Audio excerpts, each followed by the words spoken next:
I get in bed at like 1 a.m. after getting home. Sarah's super pregnant. I get a tap on the shoulder at 3 a.m. She's an OB, so she knows what's going on, although that's not always the case, but she knows what's going on. And she said to me, honey, this is like IPO day. If our baby is born on the IPO day, do I really have to name him Expedia? Which is what I promised the team. And then we went to the hospital, and while the IPO was happening, my son was being born.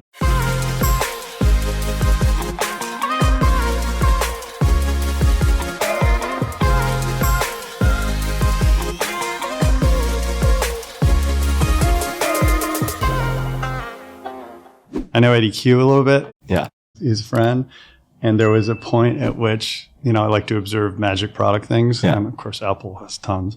But my typical morning news setup is I'm kind of doing my email and sifting through things while I drink my coffee. And I've got my iPad set up next to it, rolling, CNBC quietly on mute.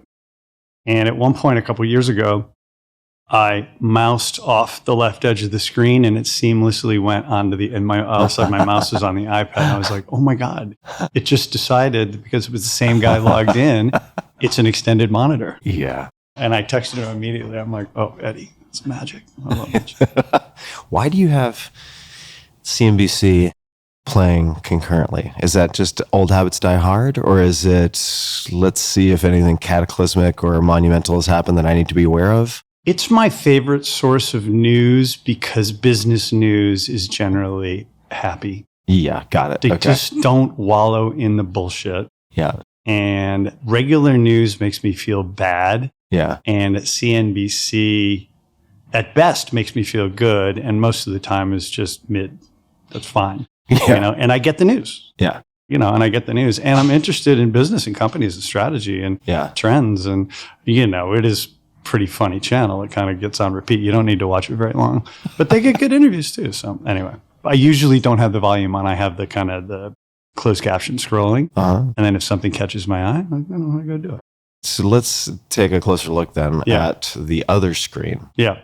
You have your coffee. Yeah. What time is this? Yeah, I'm a pretty early riser. 6:30 I get up usually. And long before Sarah, my wife. And so these kind of hour and a half, 2 hours I get in the morning are nice. Pristine. My kids have all left the house now. There was a routine when my kids were in the house that was obviously very different and really fun. I can talk about that. But now I have 2 hours of just catch up on the stuff in my news feed, which is my inbox, my email inbox. I'm kind of old school that way. And as I go through that, I'm catching up on the news on my iPad. I have a smoothie every morning with lots of stuff. What's the stuff? No supplement kinds of things, but lots of cat testicles. I am not one of those guys. I am not one of the longevity supplement, people, but I'll tell you what's in it. It's about 3 or 4 ounces of oat milk, ice, an apple. Used to be a banana. I've switched to kind of 2/3 of an apple. Pistachios, macadamias, a handful of blueberries. My favorite electrolyte. I'm getting ready for my workout. It's not very big. My favorite electrolyte is Procreate Sweat, Japanese one. Oh, the blue can, man. I had a lot of that when I lived there as an exchange student. Yeah. My nutritionist says that's the one. Yeah. And I'm like, okay. I'd been taking another one, using another one. And she's like, no, this is the one. And not much. A prune. A prune. Keeps things moving. And that's very important. Young people out there don't really realize how important that is yet. Yeah. But as you age, you realize how that can affect your day, really. Having everything moving. Here's a little hack. I'm not really a hacky guy, but I do have a lot of quirks, I guess. Hyperice, that company that makes they have a thing. I think they bought a bunch of products, but there's a back one called the Venom. You must have run into that. I think it heats and vibrates. Yes. Yeah. Oh my God. So I actually, for my whole kind of 45 minutes of that routine at the kitchen table, with a lot of light coming in as soon as the sun's up, and I have it on repeat. I'm wearing that Venom. Oh my God. That loosens everything up too. And you mentioned before your workout. So this is all pre-workout? Yeah. I need to get things going and feel settled, a little bit settled and brain on before I work out. Coffee helps too. Coffee helps all that. Yep. And I don't drink a lot of coffee. Today I had a little too much because I'm off time zone a little bit, but I'll have 1, maybe 2 cups, and that'll be the caffeine for the day. Yeah, got it. So I go through that, and once everything's, make my ablutions and change into my workout Rinse stuff. your face with some holy water. And pretty much every day I do a workout. I can't really get my mind right without that. All right, so we're going to talk about the workout for people who are audio only. This guy looks like I don't know how and Marvel character meets Abercrombie and Fitch model, not to mention scion of business. It's unfair. I don't know how I got the short straw on this genetic and habit lottery, but we're going to talk about the training because I have this working pet theory that longevity may be inversely correlated with the number of things that you do for longevity. Like, in other words, there are a few things that really matter, but then there's a long tail of things of questionable value that also have unknown, uncharted side effects. Yeah.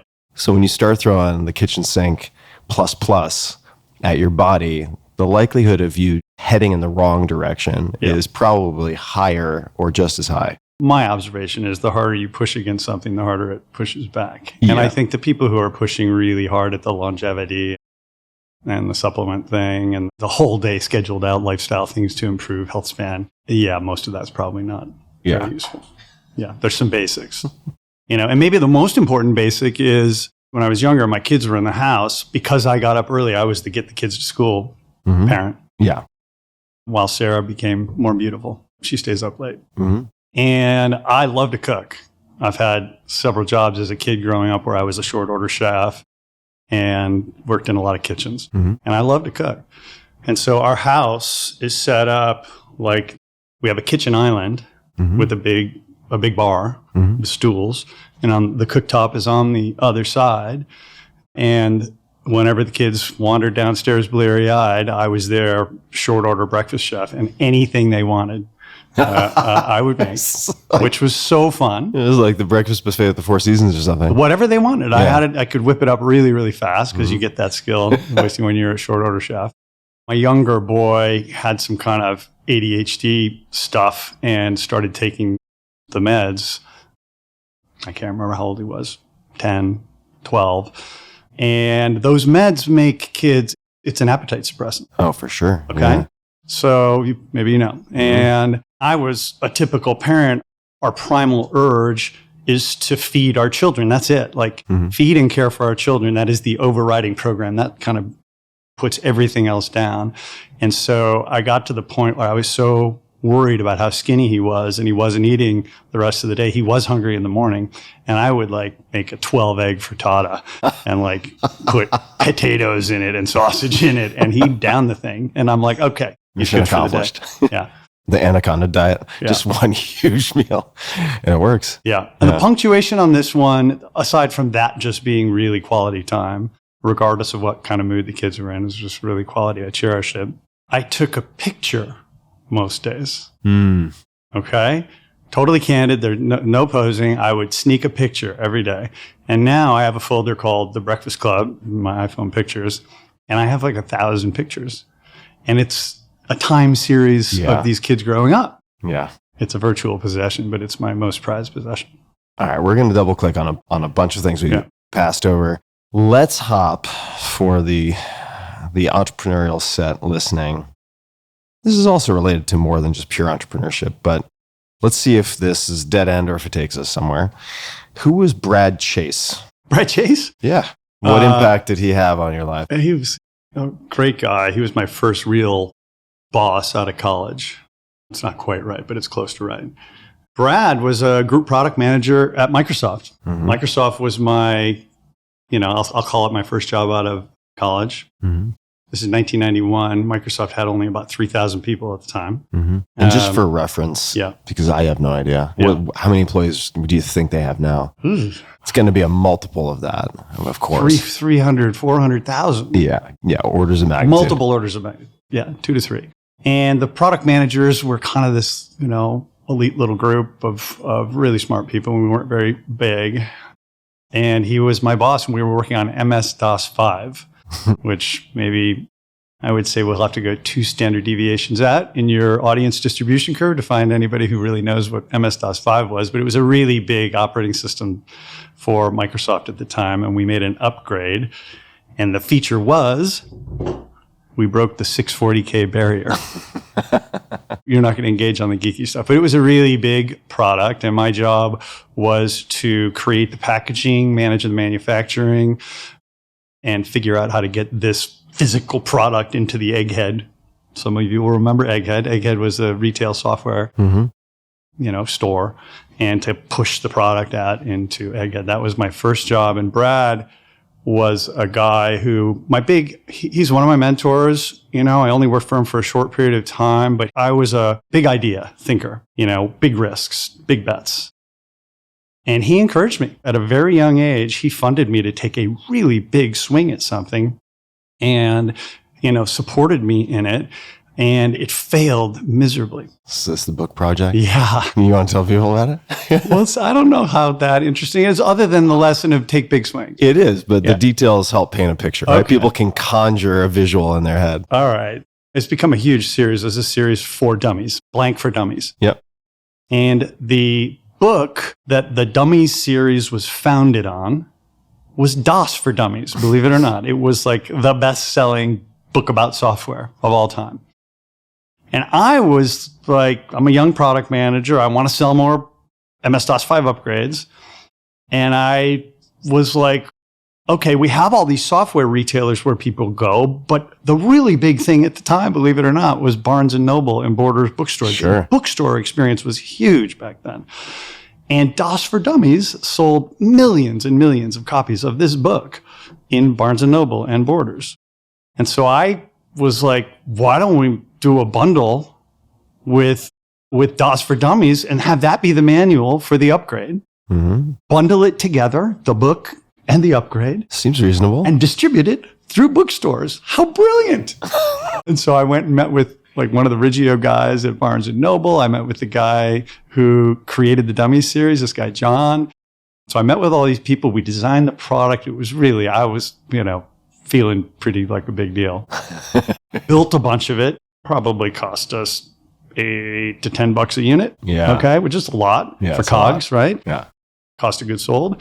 I can't remember how many we built, but it was at best a C, maybe a D. What was the retail price? You hit the problem. The problem was people are going in to buy a $12 book. And it was a $54 price tag or $49 price tag, which is what basically what the software cost at Egghead. And it kind of looked a bit too much like a book. I kind of made it look like a book. Wasn't the greatest cover. Anyway, I'm embarrassed about what it looks like now. I have one, of course, as a reminder. But yeah, the shock value was too much. People didn't realize there was software in it. And so we ate a bunch. We ended up getting rid of all the inventory, but it was not a success. And the amazing thing, so depending on where your audience is in their careers, like you work at a lot of places out there, and great organizations encourage innovation, encourage big idea people to take big swings, and do not punish them when it doesn't work out according to plan. If that happens too many times, maybe there's a pattern and somebody should go find another job. But Brad Chase, back to Brad, sat me down. I thought I was, for my review, and I thought I was going to, who knows? It was a $10, $20 million mistake, Mm-hmm. And I was a young kid. And he said, I remember distinctly, he said, all right, what's your next big idea? Amazing that Microsoft was and is an amazing organization because of that kind of culture. Wow. Yeah.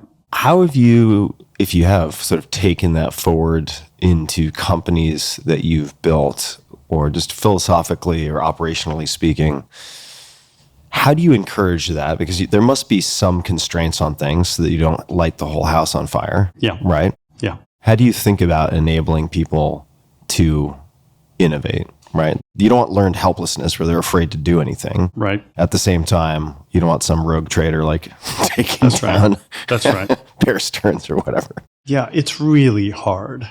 But everything ultimately boils down to the people that you hire and the people you choose to work with and the people you keep. And, saying your culture is XYZ is very different from having people who channel those traits that you want. And so my method for doing this is to make sure we're really diligent about finding those innovators and the entrepreneurs, sometimes the intrapreneurs, let's call them, okay? The inside entrepreneurs, and protect them a little bit because sometimes they're different and,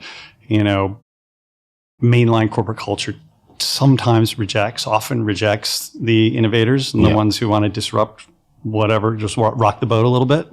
And you really do need to rock the boat to innovate. And so the leadership needs to hire, cultivate, protect, and invest in those people. Yeah. The foreign bodies so they don't get rejected by the That's right. corporate immune system. Which is it's just natural. Yeah. All right. So let's come back to one thing you mentioned. You said, in effect, not totally true, but let's consider Microsoft first job out of college. What was the actual first job out of college? I was one of these, high performance. There's a confession coming. I was just one of those kids. I went to Stanford and was an engineer. Management consulting? Yes. No. Yes. And I know, but it was funny. There's a good story here. I don't know if it's a good story, but we'll tell it. Yeah, man, I was like the success kid, like do well, like loved that, identified that way. And so, of course, whatever the hardest job that came to interview at Stanford when I was a senior, of course, that's the job I wanted. There was like strategic planning at Disney. There was the kind of, investment banking training program, analyst program. And there was like the strategy management consultant. And those were like, the big ones. And it was the most competitive, hardest to get. So that's how I got tracked. And I took a job as a strategy consultant in Boston, Cambridge, right out of college. I knew pretty damn quickly it wasn't for me. Was it like BCG or It was a spin-off of BCG. Okay. Called Alliance Consulting Group. Great group of people, super smart. Mm-hmm. It was going into a recession, though, in 1989. And so a lot of people ended up losing their jobs. However, the interesting thing was one of my besties at Stanford, Nina Roberts, who was an engineer with me. We were both interviewing for all the same jobs.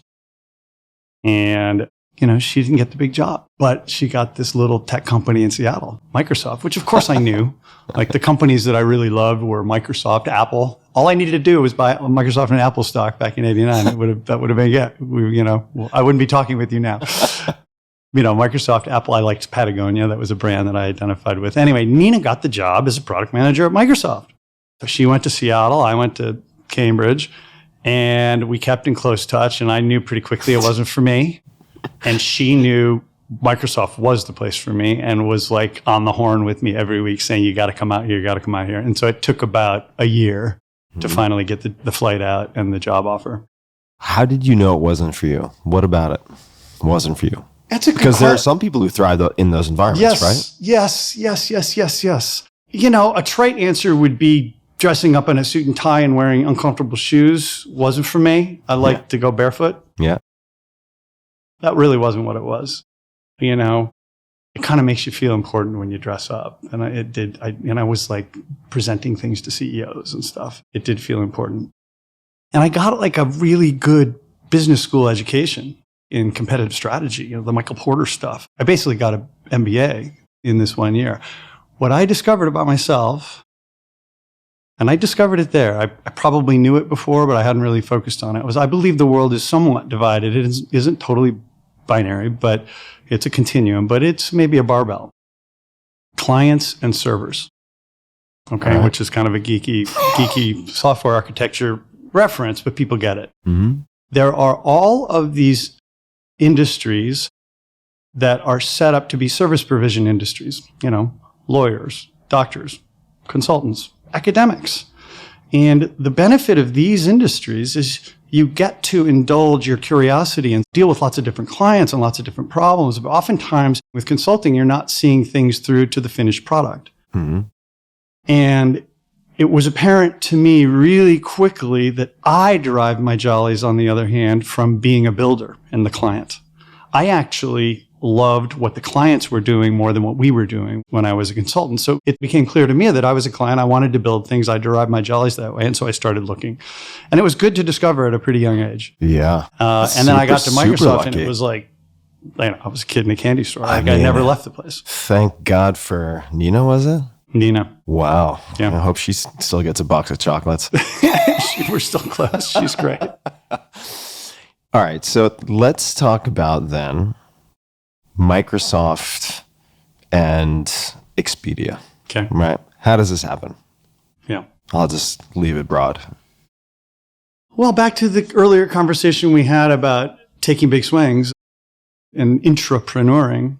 The how on how this happened is that Expedia was a quote venture startup inside of Microsoft, and then it spun out, and we can get to that. But the real reason I even got into it and left the operating system group was that my wife, Sarah, who you just saw, is a doctor, and she was in medical school at Northwestern and was applying to her residencies. She's an OBGYN. And there's only one residency, OBGYN residency in Seattle, where I lived, with only 6 or 7 residents a year, and one of the most attractive residencies in the country, so super competitive. And so we were engaged. And then soon married after that. We got married pretty young. And I was like, well, she's not going to match out here in Seattle. So I'd better get ready to move to New York City, or, this probably would have been New York City where she matched. And so about a year, this was during the Windows 95 launch. I left the Windows 95 team and I went to the consumer division at Microsoft, which was kind of small.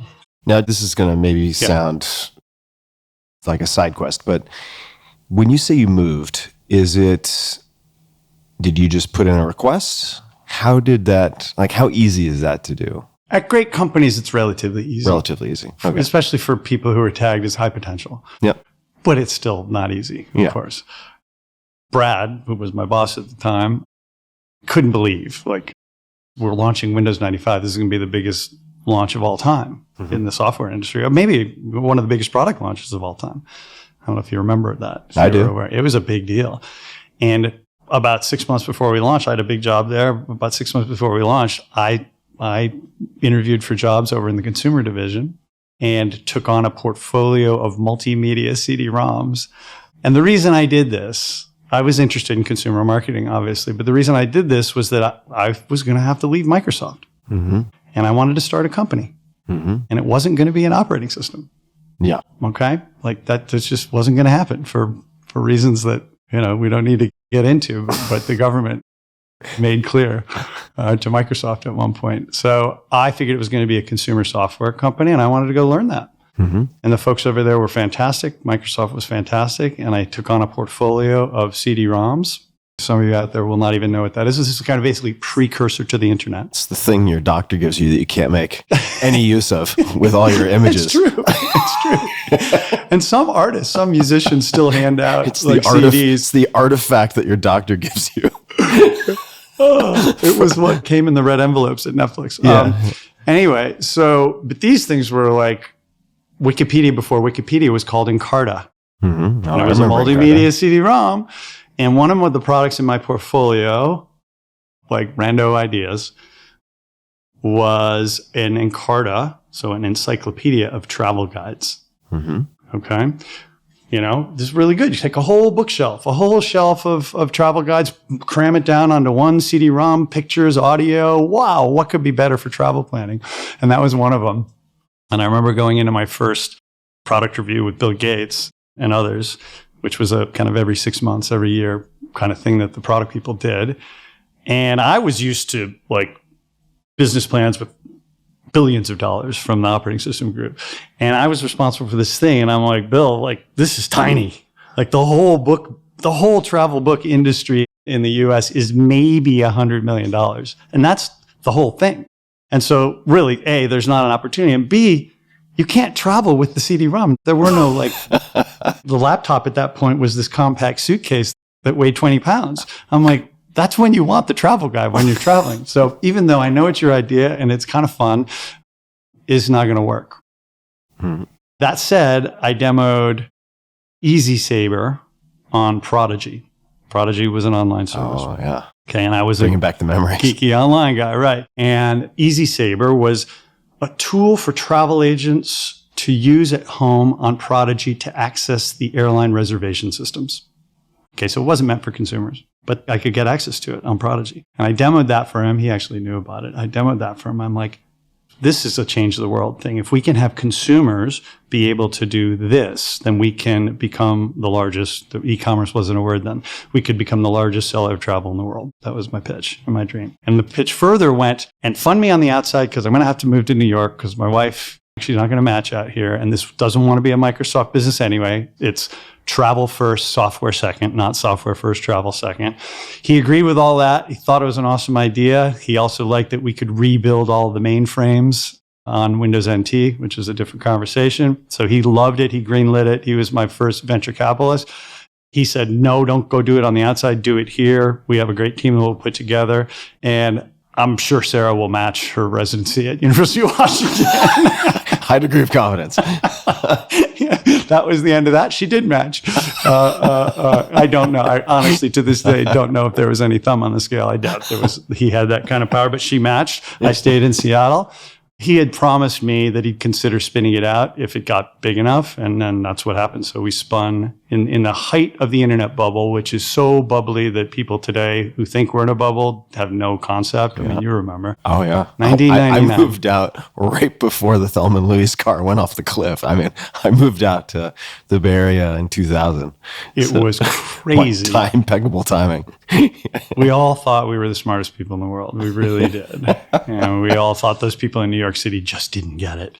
And then there was comeuppance, but Expedia was a really good business. I was working for Ballmer at the time, and I asked Steve for $100 million to spend on a television advertising campaign because I said, we can do this. We are in the pole position. We can build the biggest brand in travel.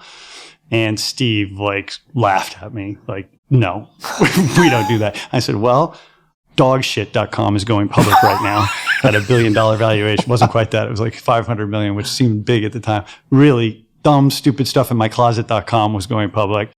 Put it on the web. Anyway, and I was like, the public markets will give us $100 million and it'll cost basically nothing. And so let's give this a try. Let me spin this thing out. It's a good HR experiment, a human resources experiment too. Now, just explain for folks, why does spinning something out make sense? What are the advantages of doing that to them and to you?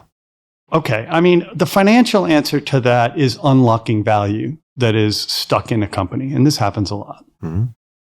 That's kind of the most uninteresting one. Unlocking value, meaning it's not getting valued by the shareholders as being part of Microsoft. Right. But if you take it public or do something outside of Microsoft, all of a sudden it could attract its own investor base that were interested in that in particular. Yeah, right. Okay. There's a conglomerate discount, generally speaking, in the public markets where the more stuff you have in a big company, the less the individual businesses are valued. There was a period of American business history where conglomerates actually got a premium, like in this, the GE, the Jack Welch GE days, and Honeywell, and there were all these big conglomerates. And then the pendulum swung the other way. Microsoft could have cared less about the financial play, though, however. I pitched it mostly as an HR experiment. Microsoft was getting so big at the time that people could hide out in random corners of Microsoft, and as long as Windows NT, the operating system, succeeded, or Microsoft Office succeeded, they could make a lot of money off their stock options. Mm-hmm. And so that's basically a compensation accountability disconnect. Mm-hmm. Okay.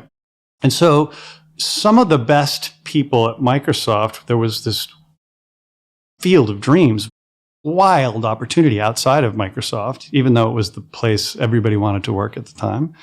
Probably still is. There were great people, I'll just say, like me. I would not have stayed. I would have gone out and started something on the outside because the opportunity was so great. And so, and Steve Ballmer understood this really well. Got it. So it's like a talent retention pitch. Sort of. And so he's like, yeah, we'll take a flyer on it. And that was great. And Greg Maffei, who was the CFO at the time, he became my chairman, and he was really supportive. He and I still work together. He's been a great mentor to me. We took 150 people out of Microsoft. We gave them the choice if they wanted to stay or come. All but, I think, 2 people. We had 150 of us. All but 2 people decided to come, take the adventure, give it a rip. I was 32 years old, 31, 32 years old. Now, were you pitching those people yourself? Yeah. What was the pitch? Because it's going to be different than the pitch to Ballmer, right? Yeah, way different. I mean, I had this idea for a while. And so the people I recruited, back to an earlier comment I made, the people that were on the team were the people who were the adventurers and the ones who would have left. Mm-hmm. And so this was all about the adventure. The hardest sell was not the people. It was the spouses. Yeah. And I remember several dinners with an S1, for those who know, it's an IPO document, with our Expedia draft of the S1 lying on a dinner table at Wild Ginger in Seattle with a skeptical spouse walking. The S1 is highlighted and like there's annotation, and I'm having to answer, those were my toughest investors, actually. And anyway, it worked out really well, maybe too well, because Expedia was a real business. We actually were profitable and growing like crazy. I mean, obviously, digital travel agent made a lot of sense. Yeah.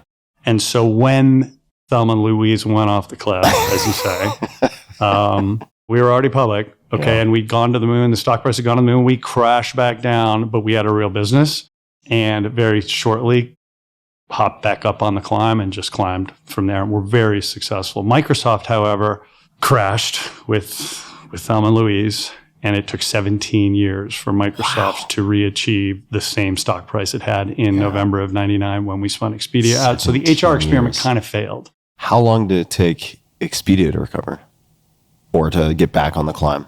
I mean, not 17 years. To re-achieve the all-time high, probably a couple of years. Yeah, but a couple versus 17. Yeah, but the valuations were a bit nutty, right? Yeah. So it was obvious that Expedia was on the right path very quickly. And there was kind of a flight to quality with internet investors, which meant find the profitable recent IPOs, which there were not many, and let's invest in those.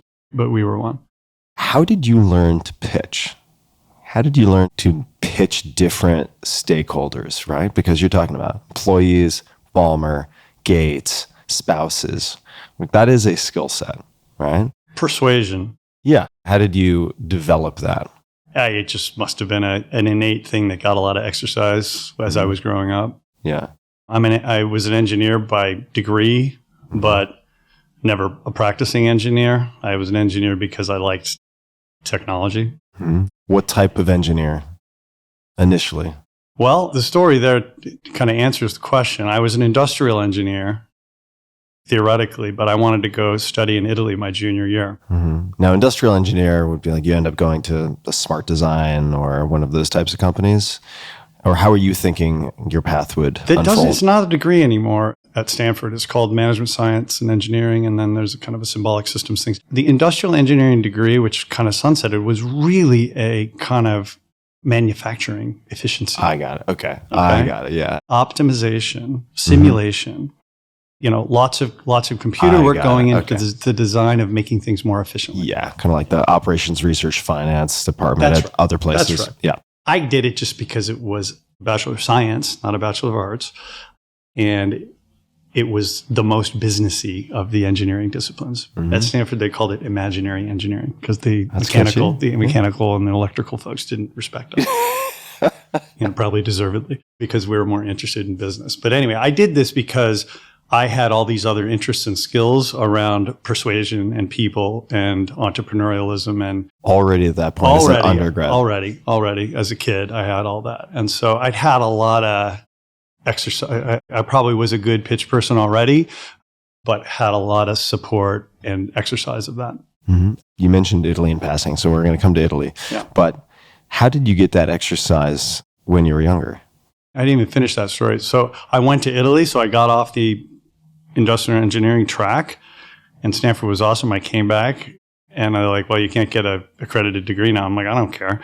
And Nina's dad was a professor at the time, and he said, well, at Stanford, you can self-design an engineering degree, so let's just let's just design one for you. So I designed one. So my degree is called General Engineering : Industrial Economics.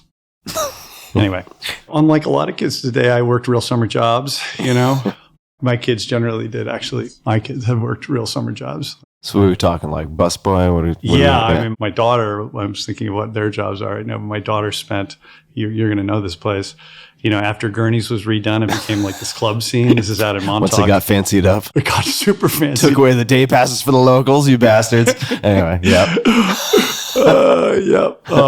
So it was after her sophomore year in college, I think, or sophomore year. And I'm like, honey, you've got a place to stay out in the Hamptons. You don't need to get on the freaking, track, the track that every smart kid is supposed to take. You don't need to do that. Why don't you get real experience? So she came and lived in our house out in Montauk and was who's the person that stands at the counter when... The hostess? The hostess at the club part of Gurney's. Oh, God. Okay, where it was like $2,000 tables. Yeah. That's quite an education. It's an amazingly human nature job. Oh, my God. She had a crazy, successful, interesting learning experience. Yeah. And we had fun watching it happen. And we also got tables at anyway, when I was a kid, I was the ice cream man. So I ran my own ice cream business. This is in Connecticut. I went to high school in Connecticut. I learned how to do house painting as a crew member of a buddy of mine.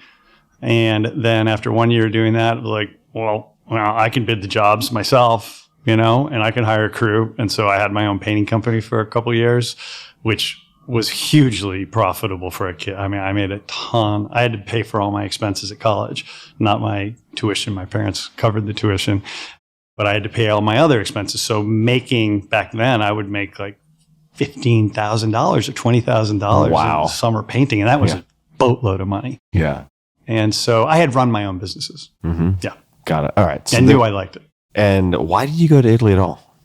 Why did I want to go when I was in school? Mm-hmm. I have no Italian heritage, as you can probably tell. But I went to Italy and Greece when I was in high school with my Latin teacher.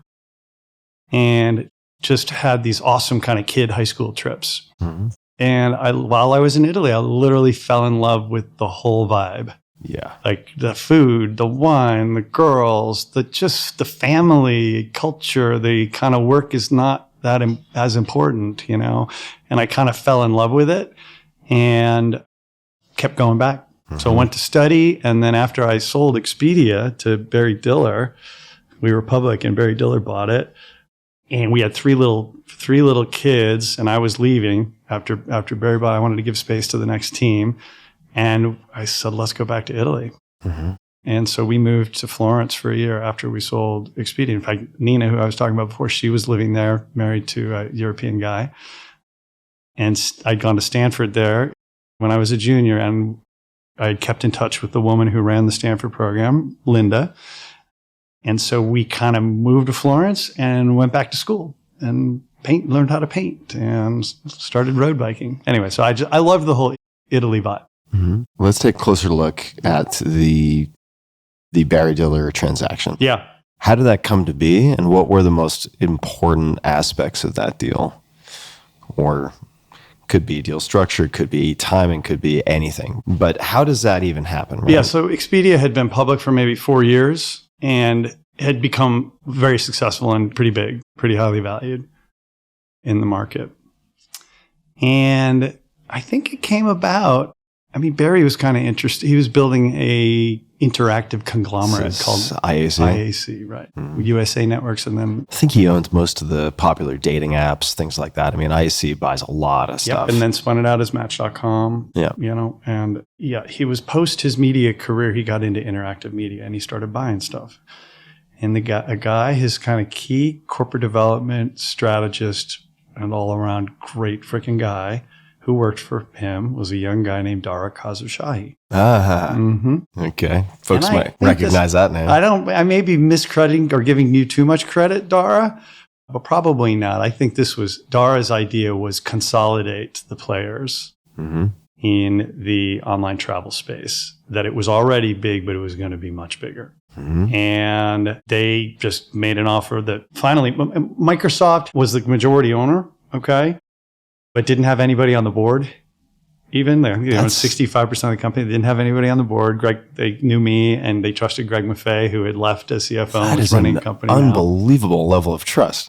It just didn't matter to Microsoft, right? Yeah, I guess. It just didn't matter. Just as a percentage of the total. And at some point, somebody came in, I won't name names, somebody came in and said, we need to focus at Microsoft. We need to get things focused. We're too scattered. And an easy thing to do was to take a big offer from Barry Diller. And so they did. It was a bit of a two-step deal. The IEC and Dara and Barry bought Microsoft 65%. So we were public but captive to IEC, and Barry Diller was my chairman for a while, and then maybe 8 months later bid for the rest of it. For the remainder. And consolidated it down. I think they kind of pushed us to buy the number 2 player, which was hotels.com. Mm-hmm. And so we mashed those things together, and I moved on at that point. So when in that journey, the Expedia journey, did you feel the highest high? Like, for instance, I would imagine when you were working summers and on your way sort of through high school and college, there was probably a moment, I'm just guessing here, but when you had your first big summer with that painting gig and made 15, 20 grand, my God, good. You must have felt rich. Yeah, right? We went to the High Lie. Do you know what the High Lie is? Yeah. We took the crew to the High Lie. Anyway. Yeah. So with the Expedia journey, yeah, was it the tail end with the Barry Diller transaction? No. Because there's mixed emotions there, right? Yeah. And I didn't control the company. I learned that henceforth I would control the companies that I started. No, I mean, that was great. And it made sense and it created value. No, the highest highs were probably around the spin out and the IPO. Mm-hmm. There's kind of a funny IPO story that my wife, Sarah, was pregnant with our first child, Will, during the roadshow. So this is November of 1999. It's really pitching to the buy side. So it's pitching to the mutual funds. To the mutual funds. To the investors. Okay, got it. And it used to be, I think now is a lot more on Zoom, which is, it should be, by the way. But it was a rite of passage back then for companies going public. And a lot more companies went public then. Mm-hmm.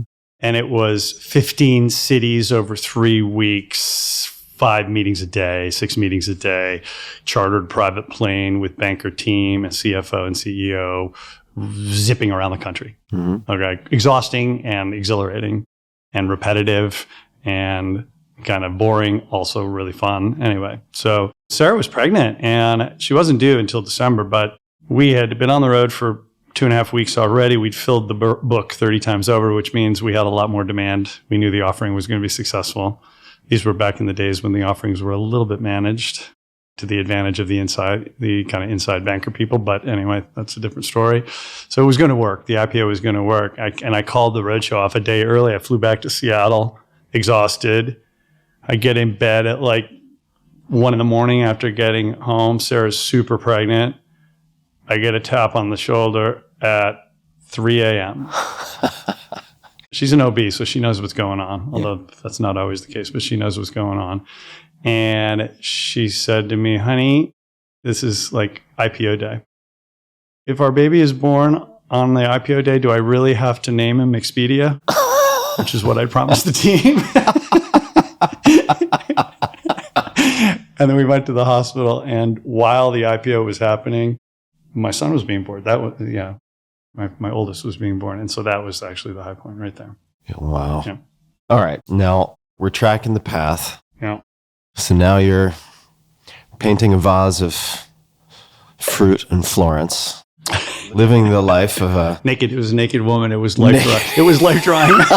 There we go. All right. Charcoal life drying. Yeah, there we go. All right. Charcoal drying of naked lady, changing poses every 10 minutes. What could be a better way to learn art? What a lovely way to learn art. Yeah. And living the life of a refined gentleman, right? An American pasta and wine and culture and road biking. Yes. Little cap, maybe. Little cap, of course, no helmet. Taking Italian classes in the morning. Yeah. Espresso here and there. Sounds like a great life. It was fun. So how the hell does Zillow happen? Yeah. Do you start getting fidgety? I mean, what happens there? Yeah, I was still pretty young. So probably, so 3, I was like 35, 36. And I was hoping art music. I thought I might write books, whatever, find the next chapter. Because I really didn't need to make, I had enough to take care of myself for the rest of my life. But something I discovered, I was still on a few boards, including the IAC board, which had bought Expedia, and Netflix, where I'd been on the board since like 2000. And I'm still on that board, and a couple others. So I was still involved in the business world from in a long distance way. And though I had an amazing time learning experience, I didn't find my next calling. And I was still really curious about the business world and what was going on. And so I knew that we weren't going to stay in Italy. We were going to move back, and I was going to, do something else, which is great to learn, And we did. We'd been in Italy we did in Florence for a little over a year. We spent a few months skiing with the family, which was really fun in the mountains. And you came to the U.S. Came back I to am Seattle. going on a hunting expedition. Did you already have an inkling of what you were going to do? A little bit. I didn't know if I really had another startup in me because I knew how much work it was, and I'd adjusted my life to prioritize some things I hadn't prioritized when I was younger, like living well and family and body and mind. And I was very curious in all kinds of different things. So the venture capital opportunity was available to me to go be a GP at a venture capital firm, and I was kind of headed in that direction. And then my Zillow co-founder, Lloyd Frink, who was a guy I went to Stanford with and did Expedia with, he was still at Expedia, and he got fired by our good friend Eric, who was running Expedia at the time, probably for good reason. Awesome guy, really smart. I won't follow up on that. We don't need to. Let that one go. It's a fun story, but Lloyd got fired, and Lloyd's like, wait. Don't move to California. Let's just sit in an office and brainstorm for a while. And so we did. And we went through a bunch of ideas. He went off on one that was kind of Dropbox before Dropbox. It was obvious that the kind of cloud storage thing was going to be huge.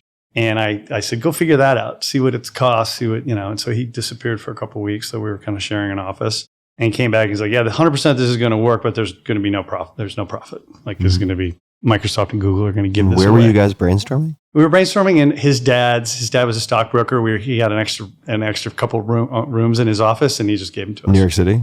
No, this is Seattle. Oh, Seattle. Seattle. Okay, got it. Yeah. So we're in Seattle because we didn't sell our house in Seattle when we moved to Italy. We moved back to our house, but we were looking for a new house. We were going to maybe move to California or something in Seattle. Our family was getting bigger, and so we went through a series of ideas. And then at one point I said, hey, back when we started Expedia, we also wrote a plan for an electronic stockbroker, a matchmaking service, all the classified categories, basically, and all the kind of agent categories were all obvious that we were on a little team of people researching big ideas inside of Microsoft. How would the web change industry? And so we had all these plans. Expedia was one of the ideas. There was basically to create a digital real estate marketplace. And I dusted that off and I said, hey, what about that? I mean, you're looking for a house right now. It's really freaking hard. This is 2003. And I can't get the price of a home online. Like, are you kidding? I can't even get the address because the industry had been very good at defending their special data. Making it opaque. Yeah. And we were the power to the people guys. We were the guys who freed all that information for the regular traveler. And we were like, well, wants to be power to the people here too, right? And we couldn't believe that it hadn't changed. And so that was the dawn of Zillow. Yeah. So he convinced me not to move. And I said, well, I'll be CEO, but I'm not going to work that hard. He's like, don't worry, I'll do it. Just be CEO. I need you to be CEO because you have to raise money and stuff. Oldest trick in the book. So maybe I am a 4-hour work week hack kind of guy. I said, look, I don't want to do it full time. You can use my name. Of course, he was like, yeah, sure, whatever. You can do whatever you want, Rich, knowing I'd be sucked in. Let the line out. He totally managed me. Yeah, I think I'm in charge now. Lloyd was in charge. So when you say you're brainstorming, right, there's an entire universe of possibilities. Yeah. What constraints or criteria are you applying to that brainstorming? What are you looking for? Like, what are your searching? I think most great ideas, there's just a big, obvious problem. I like consumer stuff. And so that means the way I interface with the world, the way we all interface with the world is rife with problems. And all those problems are business opportunities. And when you see a particularly big, like, oh my God, why is it this way? Those are probably the bigger opportunities. It's almost as simple as that. We identified this big dislocation. We knew 100% that there would be a leading digital real estate marketplace in the US. At some point. At some point. Inevitability. And business model, who knows? Who cares? It's giant. It's a big pond, And so my business criteria for doing stuff is, is it a big pond and are there good fishermen? Right, because the travel CD-ROM wasn't big enough, right? You said small pond. 100 million. That's the entire market. Yeah.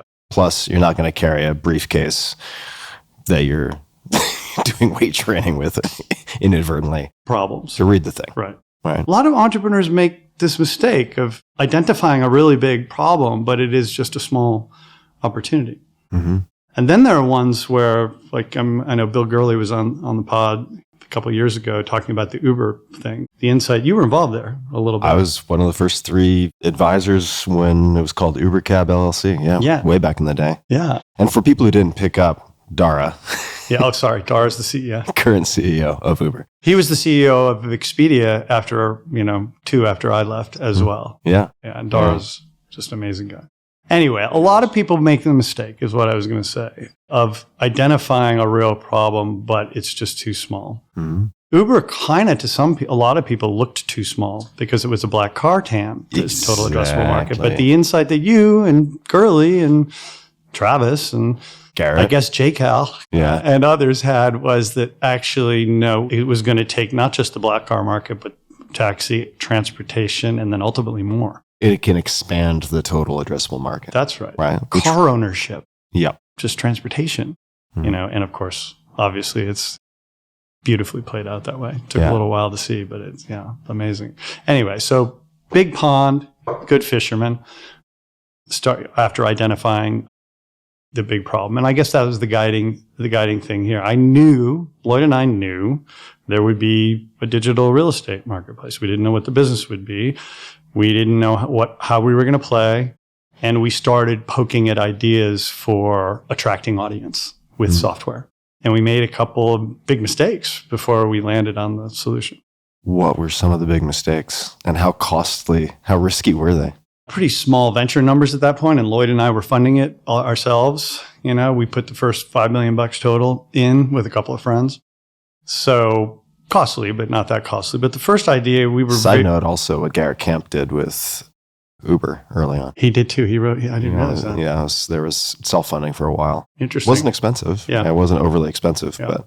It's a good way to go as a second-time founder or a non-first-time founder if you actually have some resources.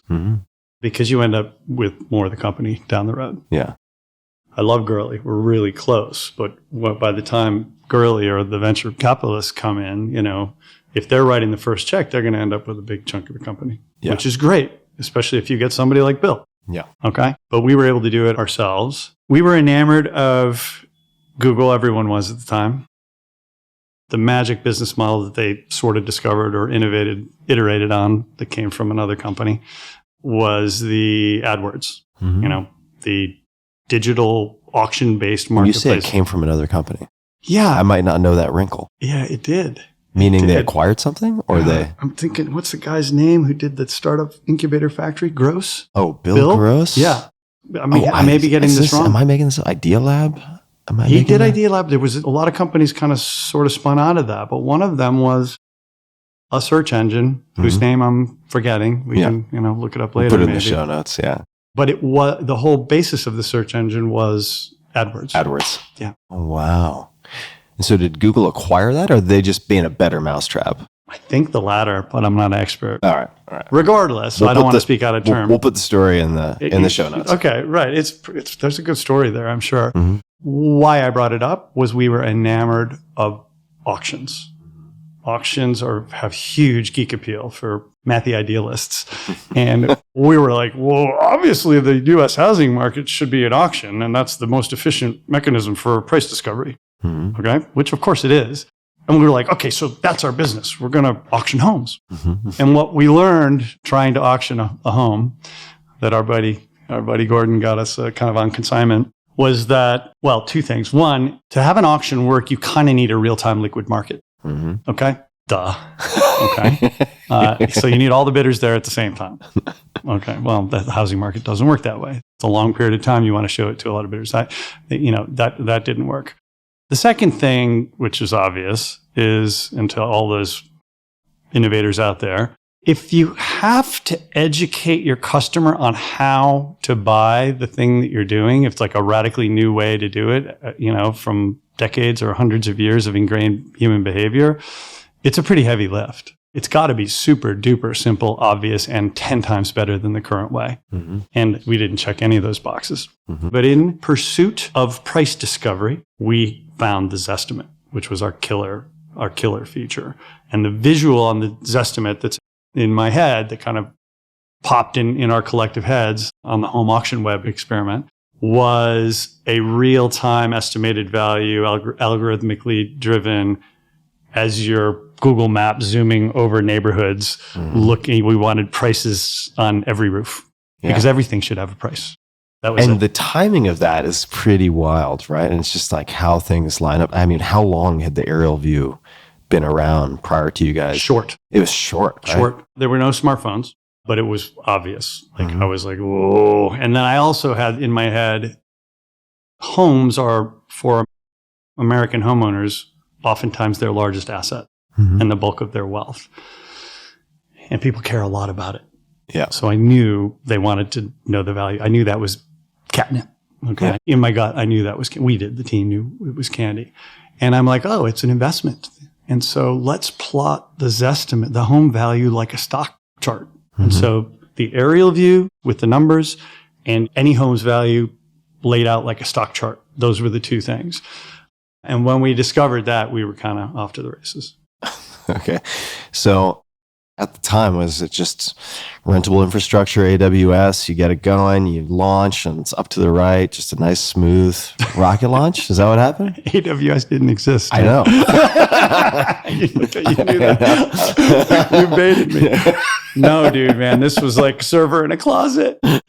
Yeah, this was server. Didn't you? Server is in it a true closet. you forbade Christmas lights or something? Like you're like preserving electricity and compute power and all this stuff? I don't remember that. I don't remember. All right, got it. But David, the things of lore. David Beitel, who was our CTO at the time and still is, and was CTO at Expedia with me too. He may have told that story somewhere, so it may actually be right. Yeah. I believe. I remember our launch blog post with Garrett, who worked for David, like doing the what's the professor in Doc from Back to the Future, 3.2 gigawatts, whatever. Because we launched and millions of people showed up because Walt Mossberg, who was who's the equivalent? Is there any equivalent of Walt Mossberg now? No, it's like the Oprah of tech at the time, right? I mean, God, and Walt loved it, and Walt published, and millions of people came on day one, and of course, the server in the closet tipped over for a while, and it was painful. But Amy Butinsky, who was running our marketing at the time, said, "Don't worry, we'll make lemonade out of lemons." And the headline the next day in the San Francisco Chronicle was, "House porn site Zillow launches and falls over because it's so popular," or something, something like that. And she's like, "Yeah, that's going to be good press." Anyway, I'm a big believer in the product being the most important part of the marketing mix, if that makes sense to you. Gurley actually challenged us when we launched. He was on the board. Benchmark and TCV were our A-round funders. And he was on the board at the time. And we had kind of a spend advertising dollars mindset at Expedia because we really needed to grow exposure for the brand. And Gurley said, "Well, what if we didn't have any marketing budget?"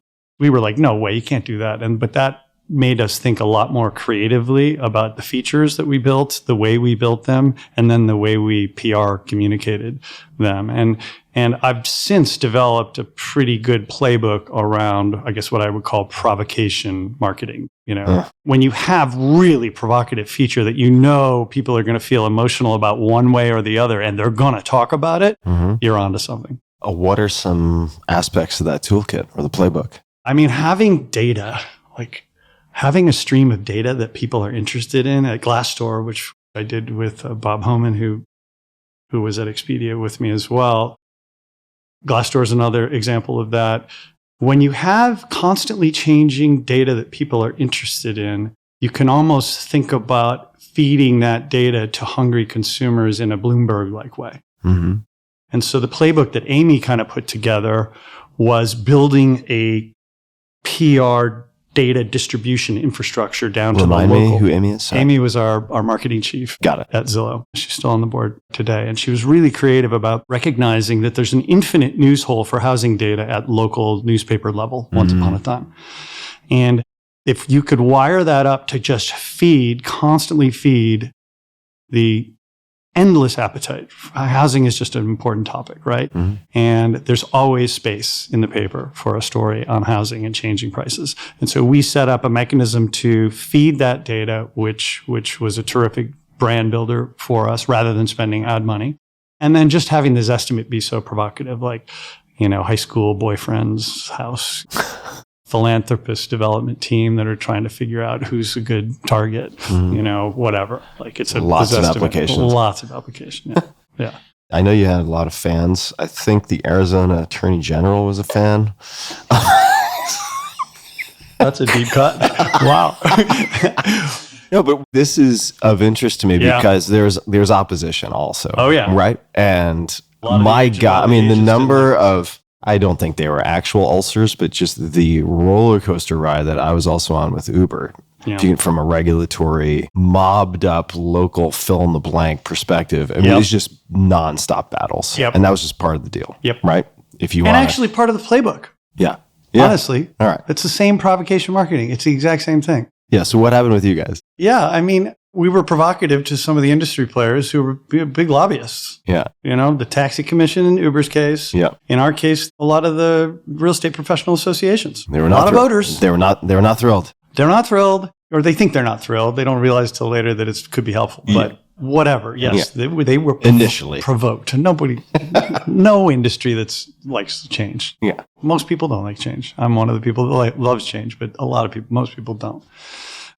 And so we were seen as you may like change when you're the instigator of the change. Well, that's, awesome.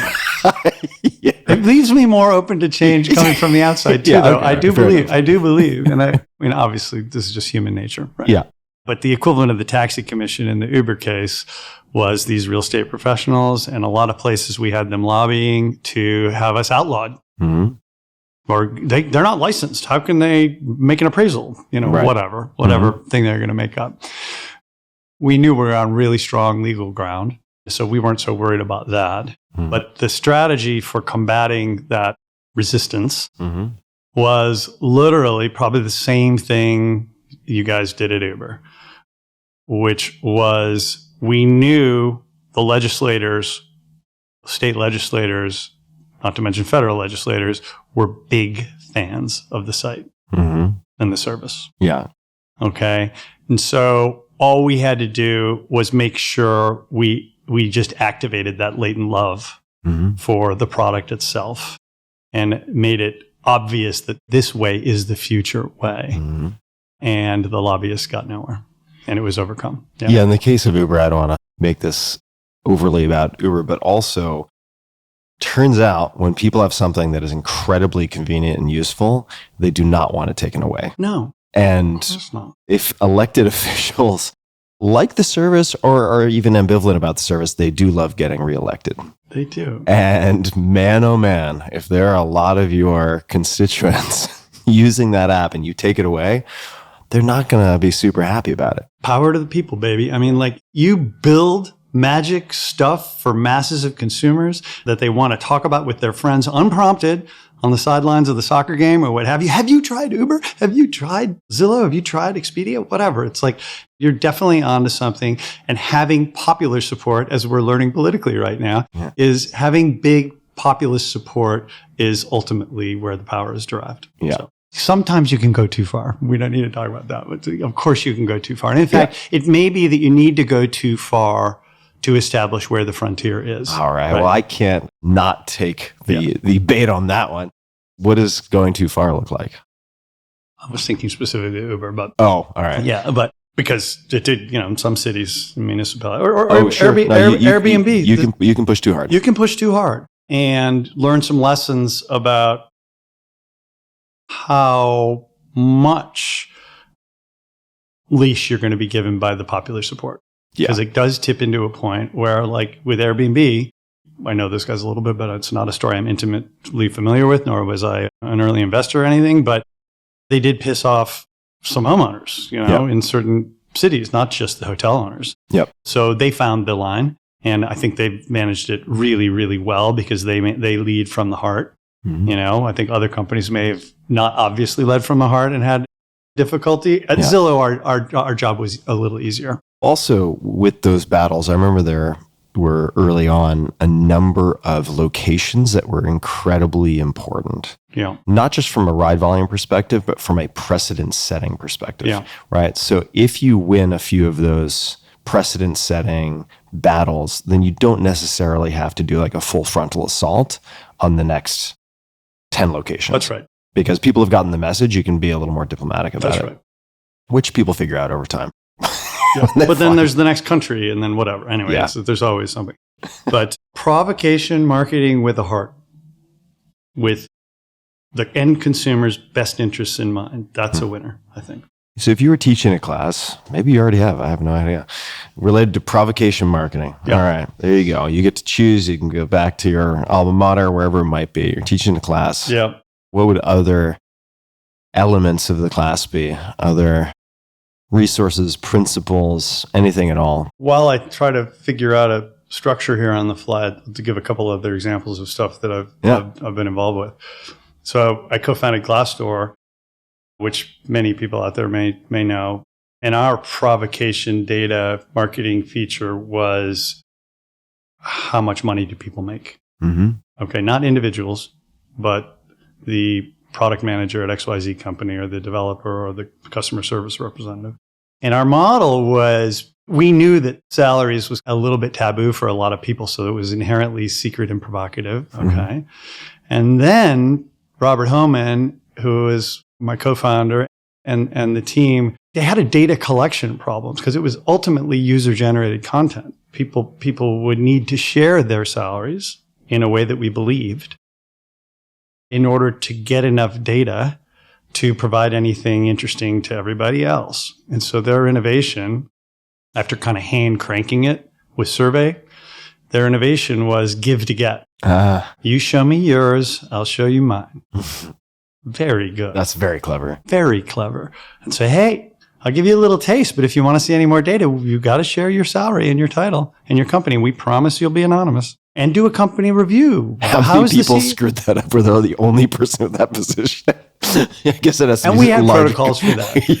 Yeah, we did have protocols for that. We also then solicited feedback on what it's like to work at the company. Yeah. And, CEOs are kind of public figures. So, okay, we're going to let you review the CEO performance. And we knew all those things would provoke, right? We knew some CEOs would go crazy, So there's another example while I'm formulating a framework. Mm-hmm. Another one is with another former Expedia guy, Mark Britton. We founded a company called Avvo, which was in the legal space, and we decided to rate attorneys, systematically rate attorneys. This had never happened before. It was just kind of like TripAdvisor for attorneys. You could kind of TripAdvisor for anything, right? These are business models that are well trodden now, but these were kind of innovative back in the day. And of course, we were going to get sued because we were rating attorneys. Yeah, definitely a great way to kick the hornet's nest. Some investors, when we were raising money, I remember traveling around, doing the Sandhill Shuffle with Mark. And I remember some people saying, well, is this legal? Can you rate people? You're going to get sued.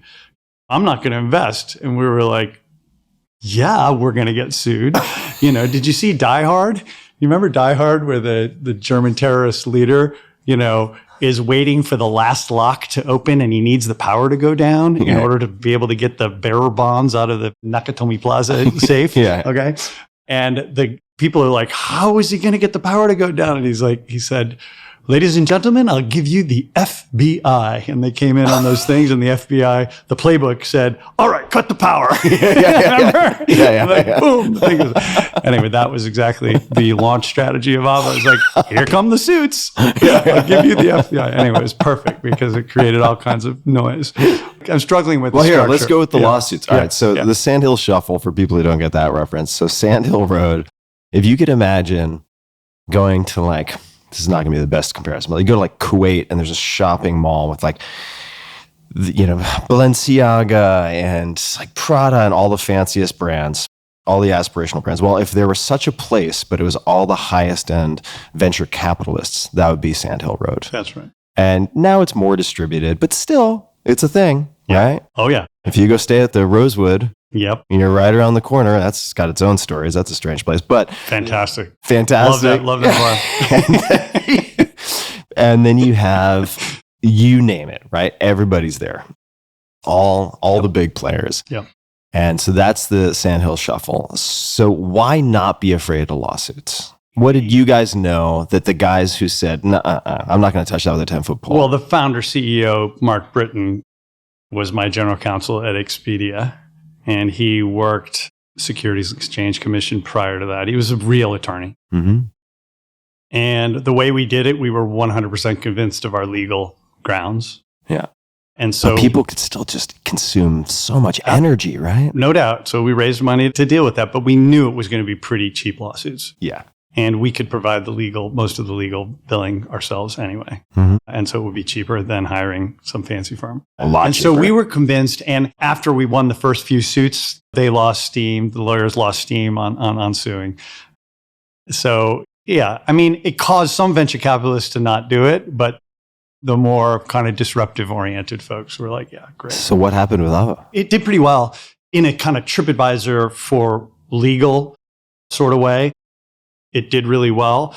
Ultimately, these kind of TripAdvisory digital middlemen who were kind of SEO on one side, search engine opposite, collecting Google search traffic on one side and trying to monetize leads on the other. Mm-hmm. As time wore on, a lot of those business models got somewhat disintermediated. Mm-hmm. And so the protection against that is usually to go down into the workflow of the transactions of the industry, which is say what we've done at Zillow or what Expedia does. Could you explain that just one more time and maybe an example would be helpful? So let's just say there's a TripAdvisor for X. Yep. Like you said, they're kind of harvesting traffic on the SEO side. Yep. So their pages are engineered in such a way. That's right.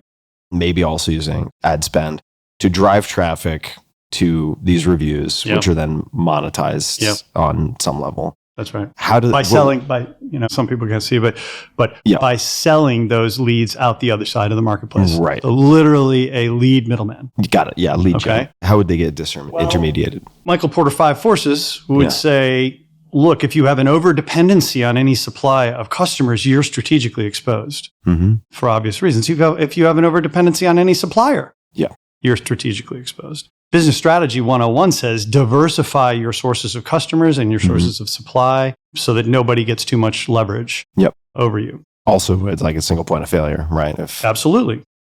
Factory went down because of XYZ. That's a problem. We're dealing with that right now in the country because COVID discovered that we had lots of supply chain single points of failure. Anyway, we don't need to sidetrack on that. All right. So in that example, if you're primarily getting your traffic from Google, paid or free, you're developing a serious dependency on Google.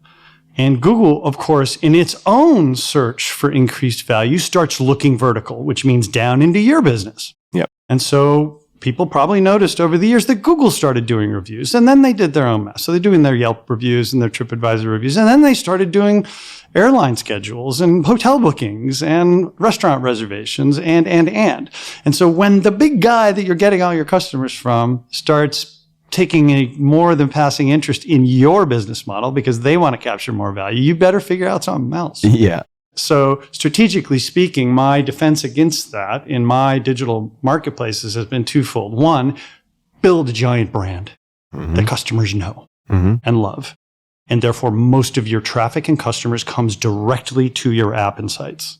Okay? You have to have a brand to do that in order to have power. And then two, look down your funnel and look into the workflow of the business you're in, be it travel or real estate or legal or jobs, for the verticals that I've done stuff in, and make sure you become digitally integral to the workflow. You're building tools for the industry. Mm-hmm. Ultimately, maybe even doing the transactions. Okay. Mm-hmm. And having a platform for the transactions. And that, in a nutshell, is what Zillow's long-term strategy is. We're basically building a super app, a one-stop shop application for anybody who's renting or buying, soup to nuts, everything integrated.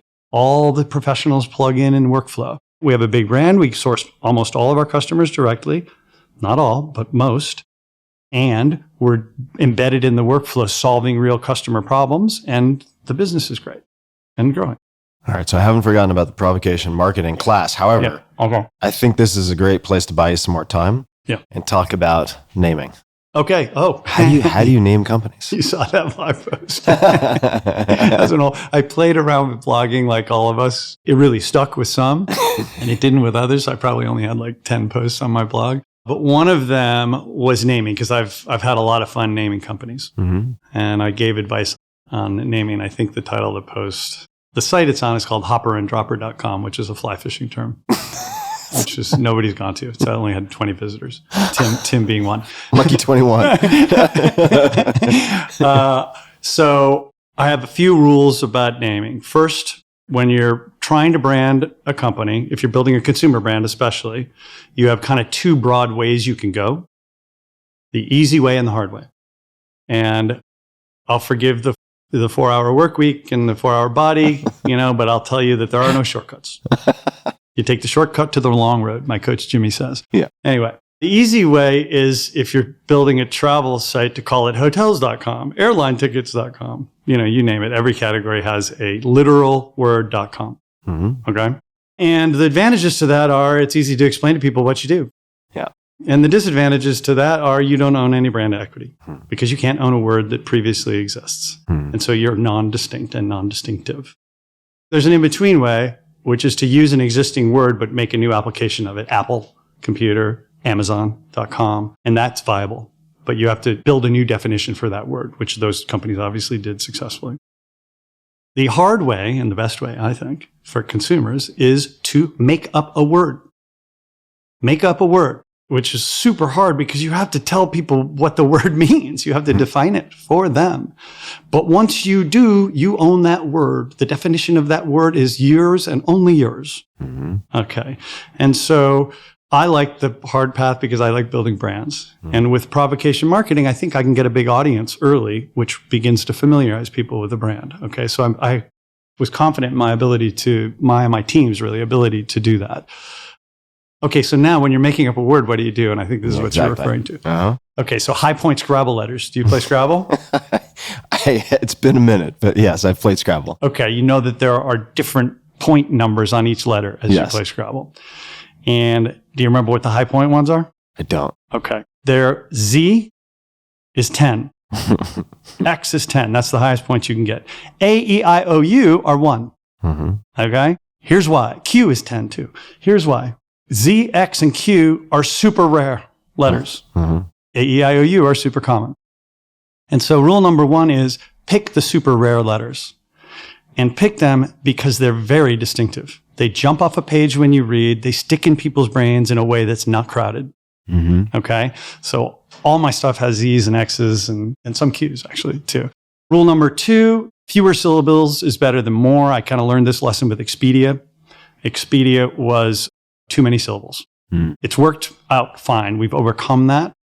The company's overcome that now, but it was, in hindsight, was a lot. I liked it because of rule number 3, which is it was evocative of positive things, speed, expedition, So it said adventure and speed, and that all felt good in that word. But fewer syllables. I think 2 syllables is the sweet spot because I also want it to be a good dog name. So if the word could be a good dog name, you're onto something, like you can call for it. Yeah. Zillow. Yeah. Anyway, another one is it can be turned into a verb pretty easily. So pick a word that can be turned into a verb. So it probably, a dog name and verb probably means it ends in a vowel sound. Mm-hmm. And then the last one is people, double letters and palindromes are good too. So anything that is unique, a unique word form. Double letters, people remember, they jump off the page, and palindromes are words that are the same forward and backward spelled, right? So just interesting words. Yeah. Anyway, that's my handbook. Palindrome, like my friend Mike Kim back in the day. I was struggling to think of one. I couldn't pull one on the fly. Well done. Taco Cat. It's a good game. So you're in the game it's the space. name. Yeah, Taco Cat.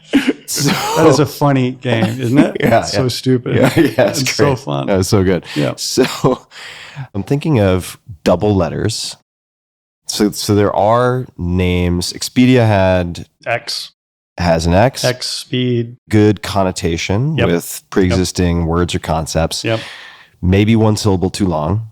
Then you got Zillow. That's a sweet spot. Kind of named it. I'm imagining this Labrador Retriever, right? Yeah. Zillow. And starts with a Z. Like what? How many words start with a Z? That's great. And two double letter LL, soft ending. Double letter, but I'm not sure because I am not up to speed with my Scrabble. Glassdoor in the middle. It was pretty evocative of having people peer. Is transparency. Power to the people and transparency is a big thing. And we really liked kind of looking in through the glass door inside of a company. 2 syllables, not a great dog. Not a great dog word, but 2 double letters. Mm-hmm. So it kind of jumps off the page. It's it's an interesting looking word. I would say we get a kind of a B on that, but Robert did a very good job with marketing that. So, all right.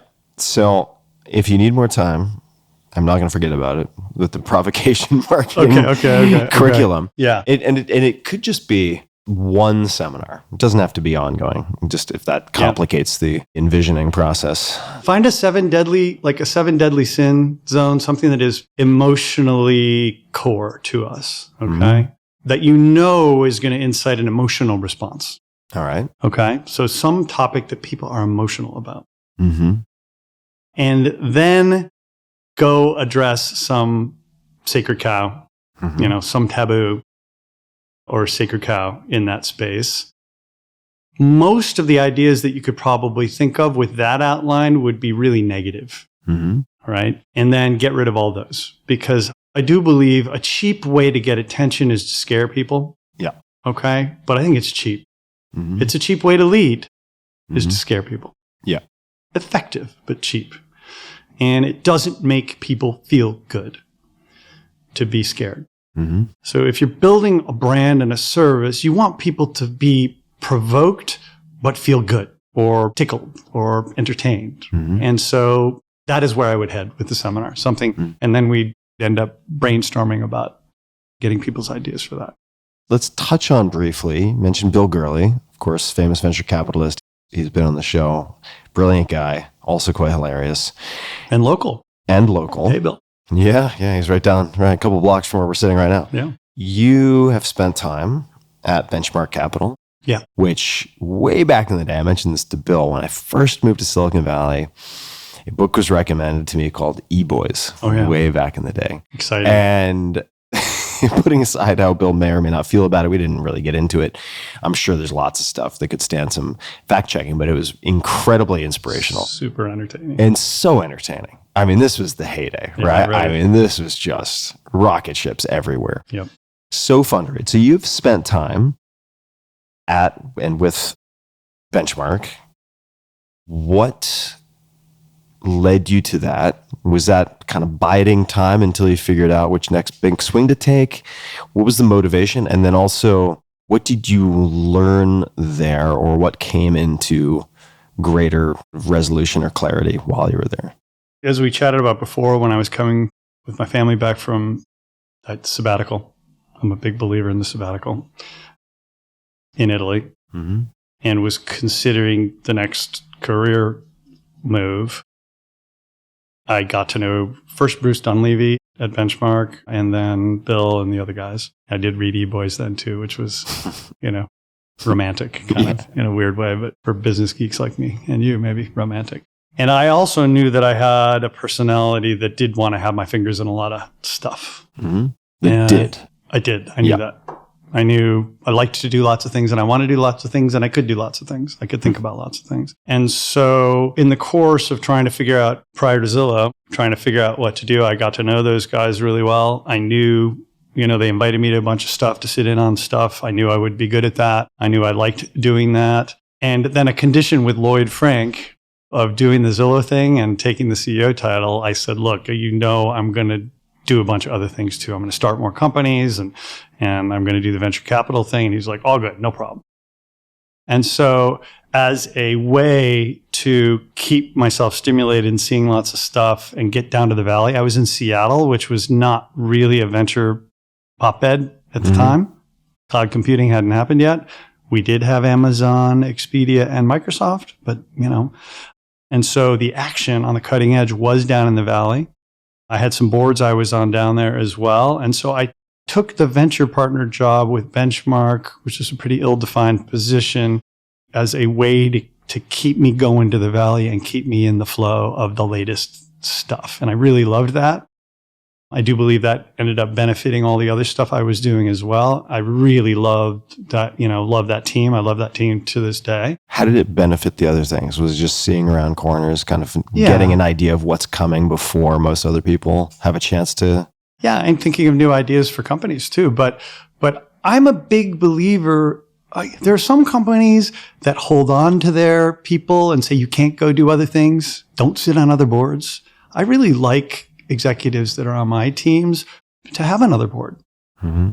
If you love it, set it free. You really, if you're scared about losing people and you're being too retentive, that means you're too insular probably. And you got to give to get. If you give time and get interested in other business models, you help them, but you end up learning a bunch of stuff for your own company. I've learned so much from sitting on the board of Netflix that I've imported to my other companies. Can you explain, just for folks who may not be familiar, what does it mean to sit on a board? Okay. What does that actually mean, right? And it depends board to board, I'm sure, on responsibilities and expectations, but along with that, you must have lots of requests to join X, Y, or Z boards. How do you choose the boards to be a part of? Okay. What it means to sit on a board is when a company's private, it means help the CEO and the leadership team build the company. Mm-hmm. Okay. So it's really being an advisor and a coach and somebody with a lot of business building experience to help pick the right strategy. You're not running anything, but you're basically coaching the entrepreneurs who oftentimes are less experienced, sometimes not, but oftentimes less experienced. And I would always recommend assembling a board of people with real experience who are going to be engaged. And so it's a company building exercise. And then when it's time to fundraise, can totally help with the next fundraising, can help with recruiting. One of the very best at this is, there's so many good ones, but Bill is really good, as you've seen in the Uber case, at really help build companies. And a public company is a little different. May I add one thing? And I've never been on a board, but... Really? Yeah, no, I've dodged it, I guess, in a sense. Maybe so you have a negative impression? No, it's not a negative impression.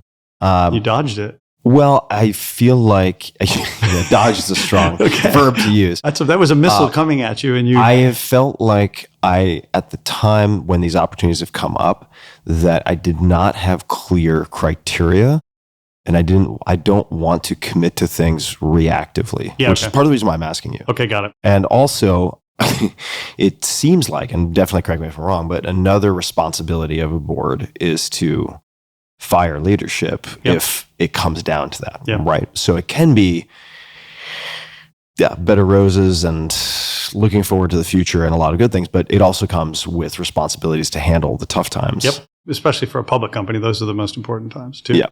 When you're company building as a private company, it's a little less important. Yeah. That's good context. Okay. But it's something that I've been not necessarily reconsidering because I think you should. I think you'd be good.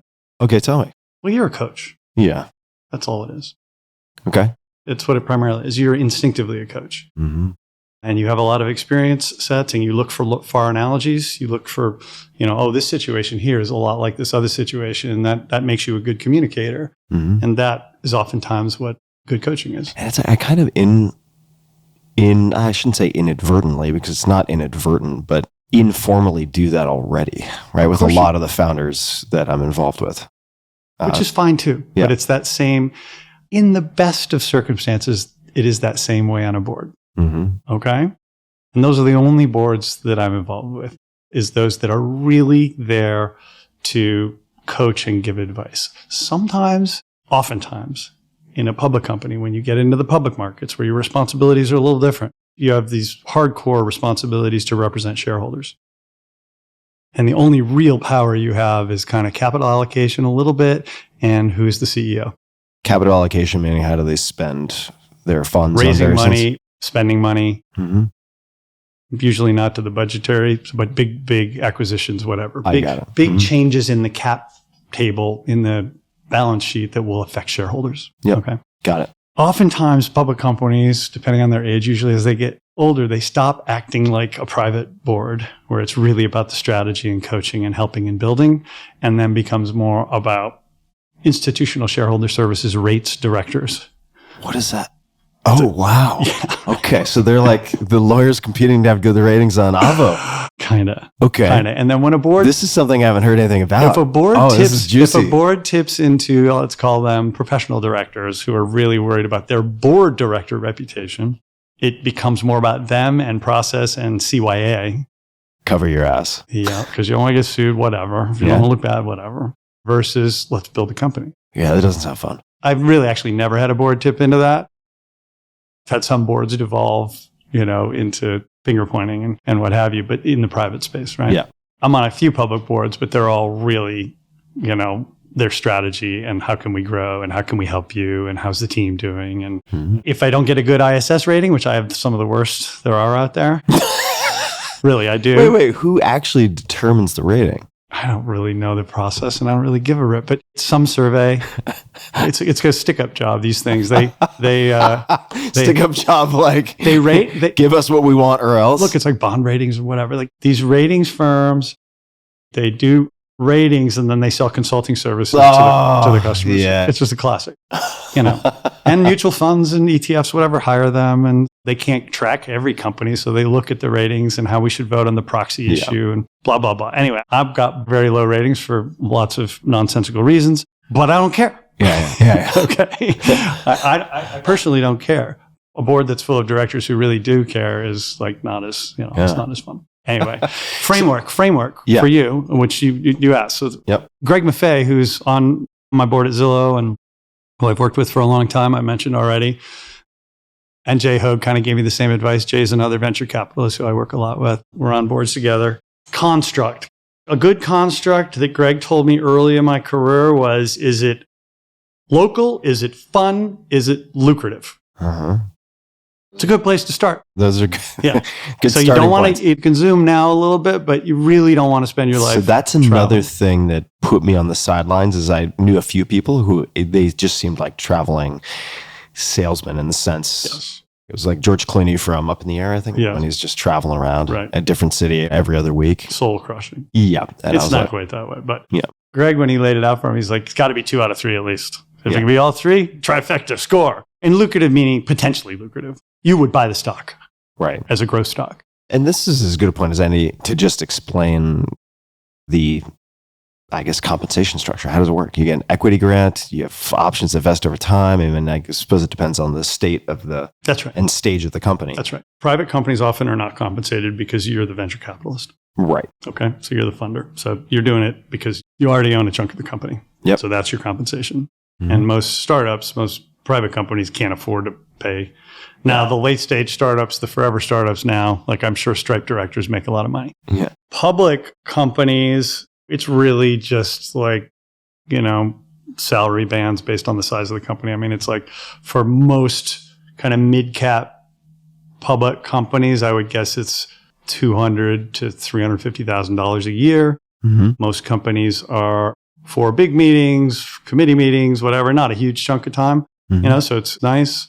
And then usually they enable the directors to choose if they want it. And some part has to be in stock and some could be in cash, Anyway, I don't have a ton of experience with those. All right. So fun, local, lucrative. Potentially lucrative.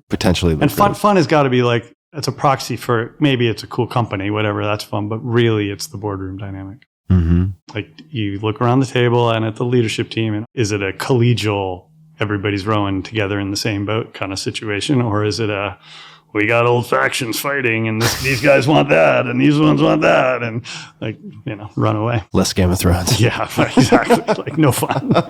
No fun. All right. So we're drinking our carbonated Yuzu, Japanese citrus. Yes.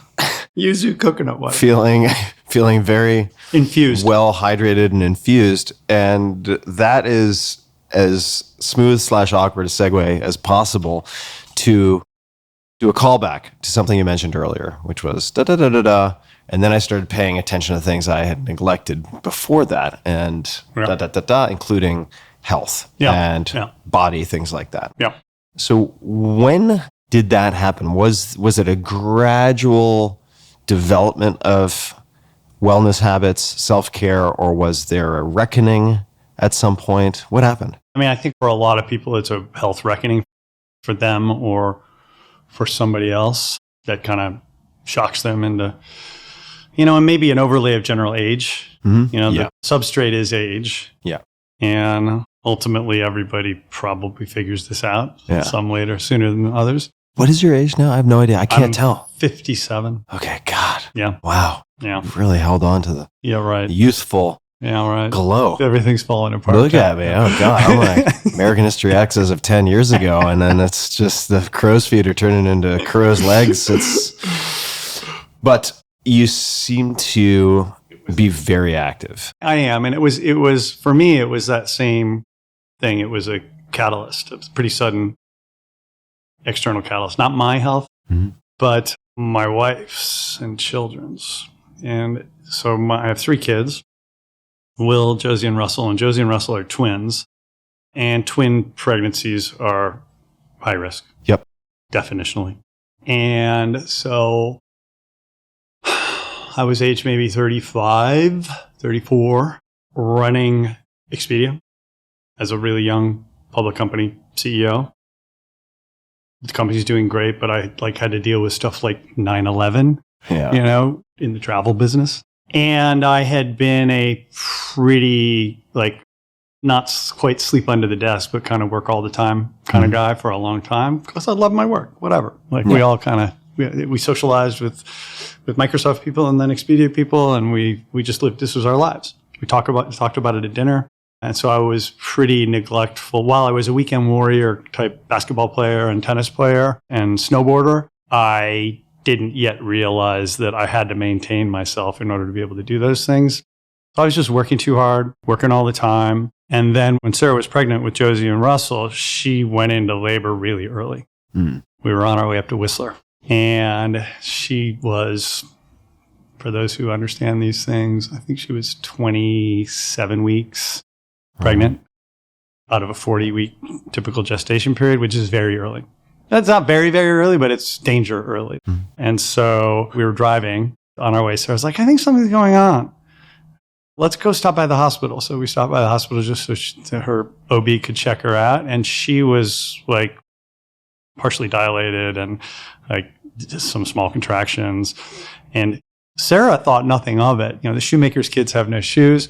Sarah's like, oh, fine. I'll just keep the seat reclined as we drive up to Whistler. And her doctor, Edith, said, not only are you not going up to Whistler, you're not going home.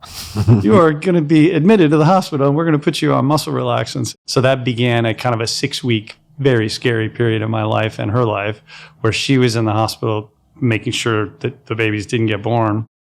I was taking care of my 3-year-old Will, and everything turned out great. She carried them to 35 weeks or something, 36 weeks. Kids are perfect. The birth was a little hard. The kids were perfect. And it all worked out. But in the course of that period of time, it got me to just reassess my life and how I led my life and what my priorities were and how I, needed to take care of myself mentally and physically. I kind of had the realization that for sustainability, I was going to have to start doing a bunch of things. If I wanted to do the things I love to do for the long term, I was going to have to really build my foundation. I decided to quit my job at that point too. I was still CEO. IAC had just acquired the company, and I made the decision at that point, but that this lifestyle was not, I didn't need it. Need to change. Need to change. And what were some of the changes? Like, how did you layer things in? Did you boil the ocean all at once? And I was like, all right, here are the 12 new things I'm starting. Did you layer it in? And would you have done anything differently? I started just exploring things. The big change was we moved to Italy 6 months later, or maybe 8 months later. And I developed a whole new set of things I did when we were living in Italy. Like I took up road biking, which is a social Italian thing to do, which was great. It was great for making friends too. But I had a period of time after that where I was in Seattle and I started, I remember the first real class, the kind of thing I'd ever done was hot yoga. Mm-hmm. And I was like, wow, this is amazing. I feel incredible after I come out of that class, and it's, strength and some conditioning, I guess, and really interesting and kind of a mental thing too.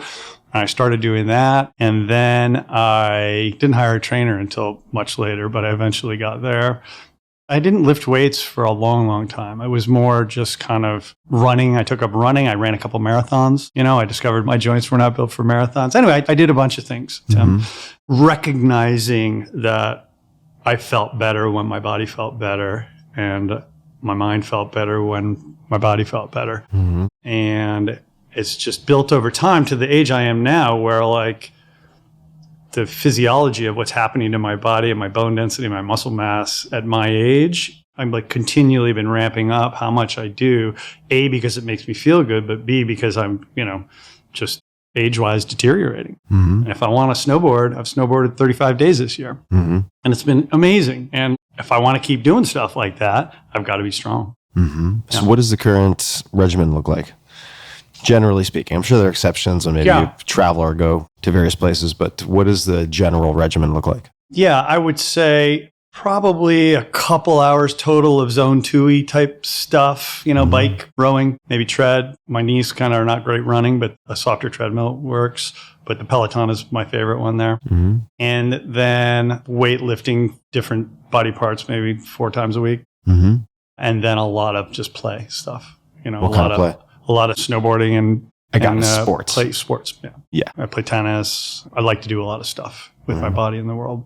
Yeah. How do you fit that in? I mean, you got a lot going on. You like building. You continually, as our mutual friend Chris Sacca has in one of his suggested topics for exploration, since I asked him, like you continually put yourself back in the arena. Yeah. Right? As a builder. Yeah. You are on several boards. I mean, there are demands. I'm sure there's a lot of inbound that you say no to. Yeah. How do you think about the self-care? Is it sort of the first thing that you block and then that's it? Yeah. For me now, priority wise, that is my family, and my health is essential to my family's health too. So my family and my health and my state of mind. But I'm not operating. About 7-8 months ago, after my second or third stint as CEO at Zillow, I kind of kicked myself back upstairs. And so I'm no longer the day-to-day CEO, which is terrific. It's helped. But I've always been the guy who, my joke was, I'm very much a delegator. I'm very much a pick great people and then give them lots of space. Mm-hmm. And actually, a leadership development technique I often coach is for a senior leader or a middle management type leader, I encourage them to really take a vacation and disappear. Mm-hmm. Okay? And most people think that's going to be harmful to their business or their career. And what I try to coach them on is, no, that is actually the way you develop your leaders. One of the ways you develop your leaders. Because if you're really disconnected, you're on a surf trip in Indonesia and you have zero connectivity. For how long? For 2 weeks. Yeah. Okay. Uh-huh. Do it for 2 weeks and be disconnected. And your teams are going to have to figure out how to deal with stuff that's important. And you're going to have to create systems and policies and rules ahead of time that will outlive the surf trip or whatever the trip. That's true. But from a leadership perspective, sometimes the real leader of an organization is not necessarily the one with the title. Yeah. And when somebody's really disconnected, the senior leader is disconnected, leadership is sort of an emergent property. Mm-hmm. Okay. And it kind of emerges. So this is a long way of saying I kind of have always felt that way about my universe too. I believe the most secure people are willing to let go and roll the dice on the other people and answer the question, who is your successor? If you were hit by a bus, who would take over? Mm-hmm. Okay. And the less secure people, the more insecure people put themselves in a position where they seem indispensable to senior management and couldn't possibly leave. Okay, that person is not promotable. The person who has cultivated leaders under them, that person is totally promotable, even though that person's more expendable too. Yeah. Right. And so it's that fine thing. Long-winded way of me saying I've always had a lot of things going on. And my joke was, if I'm doing my job really, really perfectly, I can be on my surfboard. Okay. And nobody knows when you don't show up to work if you have 8 jobs. Everybody always thinks you're working on the other thing. Right, I'm being glib, and it's kind of, it gets a little bit of a chuckle, but I am a seriously leverage-oriented person. Mm-hmm. Yeah. So it's not that hard. What are other ways that you identify opportunities for leverage or think about leverage? I mean, in a life context, it is just surrounding yourself with great people who care, you know, and who have skills and who care about whatever the mission is, be it building a business or building a family. Like Sarah is amazingly smart and capable and cares, and the stuff that she's in charge of is going to happen well. That's an unbelievable feature to have in a partner as you're looking for a partner. Yeah. Lots of stuff matters in finding a partner, but like, it's really a partnership. If you guys are going to have a baby, that's a business of sorts. So anyway, I think it's mostly about picking the right people. Any recommendations for people who are hiring folks they have not known for a long period of time? Any recommendations for the hiring process? Because a lot of people interview well who don't necessarily perform well. They know what to say. Yeah. And reference checks often are conflicted. I've had the worst luck with taking reference checks at face value. There's some ways to kind of work with that, but yeah, 2 things I would say. One is my favorite section of the resume, I guess now LinkedIn. It's not really a section on LinkedIn, but is always in the very bottom, which is the interests. Mm-hmm. And I want to get somebody in an interview situation talking about their interests and why they put them there, and then just asking them basic questions and watching whether or not they have any passion to see a real spark. Because if they put it there, that is what they're interested in, and they'd better be able to light up on it. When I was earlier in my career, I would always make up business cases around some interest. How big is the ski industry? Because you put skiing, whatever. And that was always a fun stepping off point. I want to find people who are passionate people. And then the second thing is get used to pulling the pitcher off the mound quickly. Firing someone. Yep. Okay. It's hard when you're early in your career. It's not as hard later. All of my mistakes as a leader have been leaving, almost all of them have been leaving the pitcher on the mound too long, hoping that the arm would get better. What have you learned in terms of process for firing? Any approach, go-to phrases, rules, right? You're going on your 2-week surf trip. There's someone below you who is going to fill that leadership void, and he or she is going to have to fire someone. And they're like, hey, boss, I don't want to bother you, but this is something I haven't done before. Give me some advice. Yeah. Don't do it via text. Be an upstanding person, you know, have some courage. You got to be face to face, but it's actually not that hard. My advice would be, look, if you're not happy with the performance of this person, I guarantee you the person isn't happy either. Therefore, you can increase love in the world by releasing that person to find where that person belongs. That person belongs somewhere else. That person's going to be happy somewhere. Help that person find that somewhere. But you're going to be happier when you release that person. That person's going to be happier too. And so if you make it a partnership, if you make it a joint decision effectively, or at least get the interests aligned, which it almost always is, it's not as hard.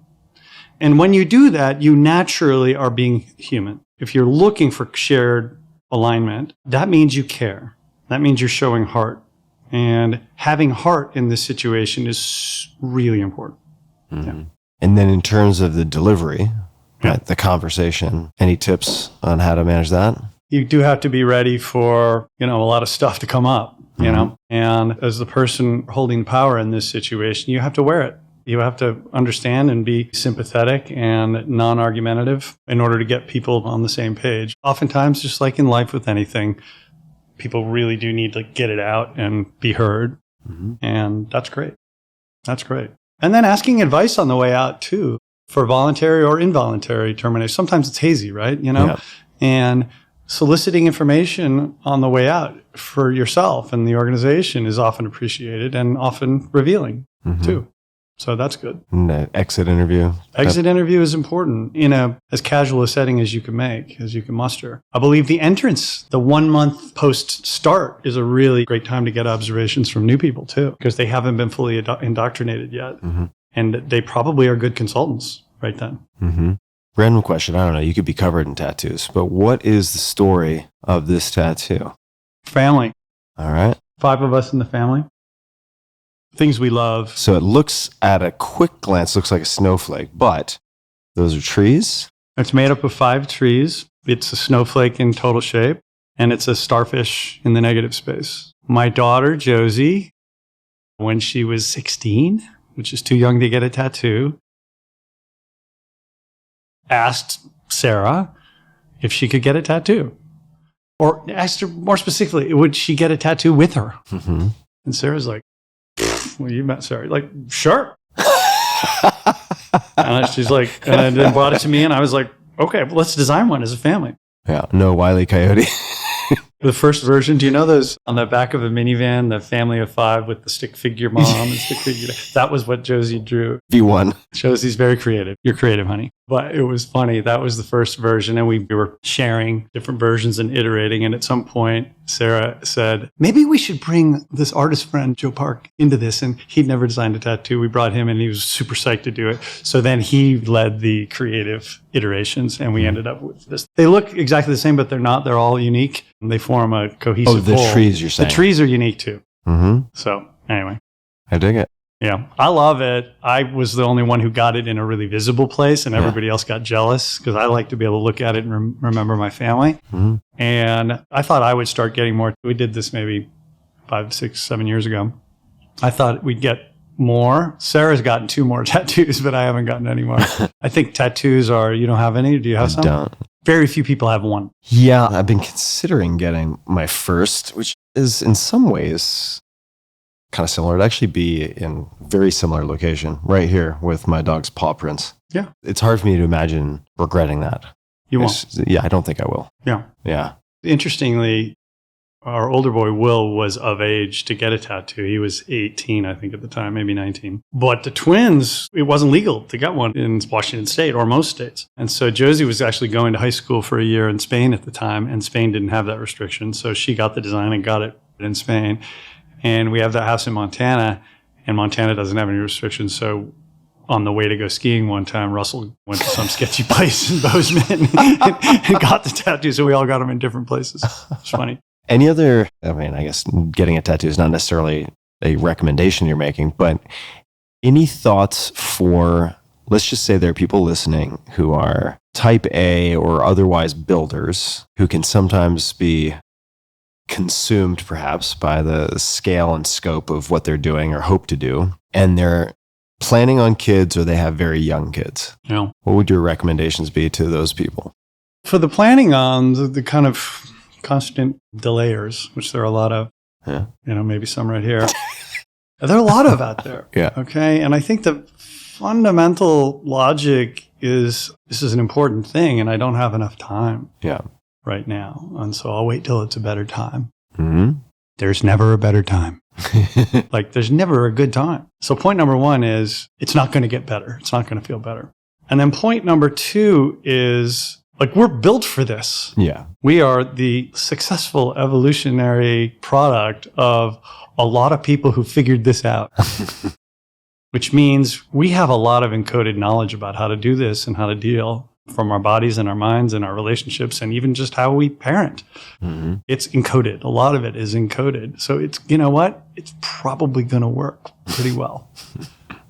And so I don't know if I'd call myself a birther. I'm an encourager of Procreating. Let's have more babies. And I'm a really big believer in how it's such an important part of our own mental health, at least for me. Yeah. To have children, and from a growth perspective, and it kind of, as we get older, our ego focus naturally, the diameter of our egosphere gets broader and broader, and children just blow it way out. Yeah. And that is really a positive for most people, to realize that their needs and wants are trivial. You know, I think that's a positive. So anyway, I encourage it. Yeah. For me, it's not a bad timing, looking for better timing thing. It's more of a navigating the bizarre aspects of modern dating, being in my public / semi-public position, and as someone who's already, for a lot of good reasons, slow to trust, getting to a point where I feel like I can pull the trigger. I think that's solvable, but it's not trivial. I never had to deal with that, but I totally. Yeah. How old were you guys when you met? 22. Wow. Yeah. Good for you. In a pub in Cambridge, Mass. Look at that. Yeah. Maybe that's my next move. No. Go pub crawling in Cambridge. It's hard though. I totally get what you're saying. It's hard. For the people with young kids and balancing things, yeah, I guess I would just always advise to don't wait for an external catalyst to make sure you're prioritizing your family life and your personal health, because a lot of people out there are not doing that, and eventually it comes home to roost one way or another. Yeah. And the sooner you can kind of keep things in perspective. It's kind of a confidence game in general. It's a courage and confidence game in general. If you have high confidence in your abilities, there's no better time for, at least in the sit at a desk, use a computer type jobs, there's no better time in the history of the world to be able to have a good balance between having work and life interweave. Yeah. I'm a huge believer in what I call cloud HQ, cloud headquarters at Zillow, post-pandemic. I was a huge believer in office culture before that, but the pandemic opened my eyes to just how much more inclusive the cloud headquartered, the Matt Mullen way. Yeah. Matt was very influential on me early in the pandemic. I had him blue jeans Zoom into an early company meeting early in COVID and lay out his game plan for the distributed corporation. Yeah, Matt Mullenweg, generally associated with WordPress, founder and CEO of Automatic, spelled Mattic, and pioneer of distributed workforces. Yeah. And as a design principle from the outset has built that company to be distributed. Yeah. And therefore was very anti-fragile when COVID came along. And there are some other standout examples. I mean, Shopify did really well. Yep. Also. Yep. But you're right. I think if this can't lend itself, I mean, modern technology and the options available to some type of balance or the option to pull different levers where it would have been far difficult even 10 years ago. Well, we can generalize and say it's been great for moms, but it's more than just moms. But it has enabled really smart, very experienced moms who may have historically decided to take the off-ramp into primarily momhood rather than primarily climbing the corporate ladder or just executive leadership path. It's enabled them to come back. Yeah. And likewise now, for a father, come on. As long as the company doesn't get angry when they see you in your car on the Zoom because you're at a dentist appointment for your kid or something. As long as that doesn't make the CEO get angry, because that's not the way I did it when I came up and look how great I turned out. I've got to do it this way. It's I kind of chuckle when I listen to all that. I'm like, you people, open your minds. This opens doors. This doesn't close doors. Yeah. Anyway. So let me ask just a few quick questions. Yep. They don't need to have quick answers, but just as we start to land the plane, what books have you either gifted a lot to other people or reread yourself? Either one. I mean, I am not your typical person probably sitting in the seat in that. Maybe I am not a nonfiction business book. Sorry, Tim.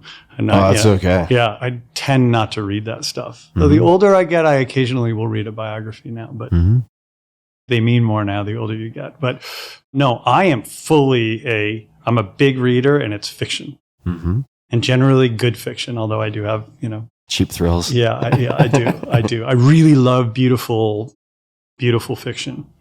And I've always dabbled in the kind of science fiction, magical realism stuff as well. I believe, for me at least, escape from the cranked up, quick twitch, always on alert, operational stuff that business people go with. Yeah, exactly. To get my brain, I have monkey brain. Okay. And to get my monkey brain to relax, escaping into a fiction novel for me is just a fantastic release. So with all that said, what stuff do I like and that I've gifted? Recently, I gifted The Oceans and the Stars. Do you know Mark Halperin? Oh, no. He's a guy who's a little older than I am and writes characters that are just about in my phase of life. Like a beautiful, luscious prose writer, really smart, wrote Soldier of the Great War and A Winter's Tale and Freddie and Frederica. I don't know if you've heard of any of these books, but there's a little bit of magic in them. Magic is a prime character in all these books. Mm-hmm. It's this luscious prose and epic stories of war and romance and exploration and relationships. And this latest one, I highly recommend. It's a kind of on the edge of retirement, just under admiral or like a low-level admiral in the U.S. Navy who almost becomes head of the DoD but doesn't get it because he speaks his mind. And then he gets commissioned as a rebuke on this new weird ship. And I'll just say that. And that's a setup for him taking this really more fast attack destroyer into the Middle East and deals with he's kind of a war guy. He's a vet. And he's a pretty engaged political kind of, I call him an offensive realist in the John Mearsheimer mold. Kind of hawkish, would be perceived as hawkish, believes in strong defense. The protagonist. No, this is the author. I got it. Mark Halperin. This is his mindset. So that manifests in basically romantic stories of heroic, war efforts, which is, I'm a boy. I like that stuff.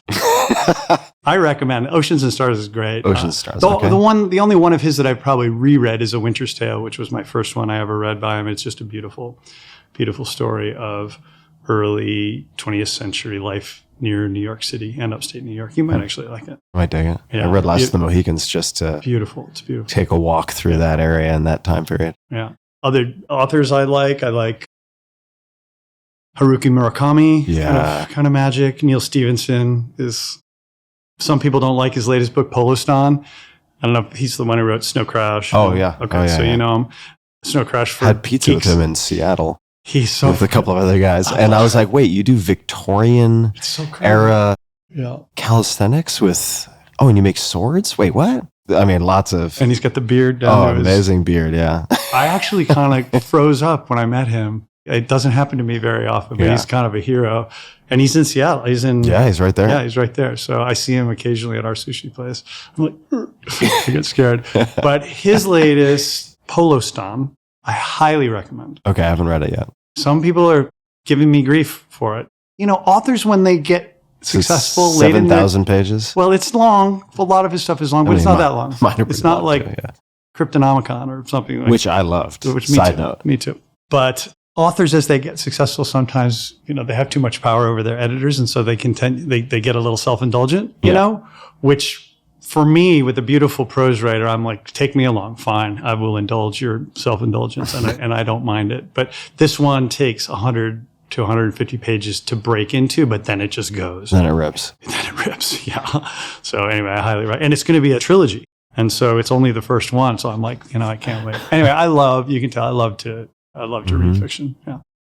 And do you lean these days, if you're gifting, have you gifted those books that you mentioned? I've gifted Oceans and Stars, but I'm such a Kindle person and so many of us are digital readers now. It's kind of hard to gift. Yeah, it is. It's more, group chat. Yeah. Book group chat. That's how most of the book discovery happens for me now. Have you read any of Ted Chiang's stuff? Oh, man. Who is it? Okay, so Ted Chiang, Chiang. Okay. He has, last I checked, he has 2 collections of short stories. There's one, which I always script the title of.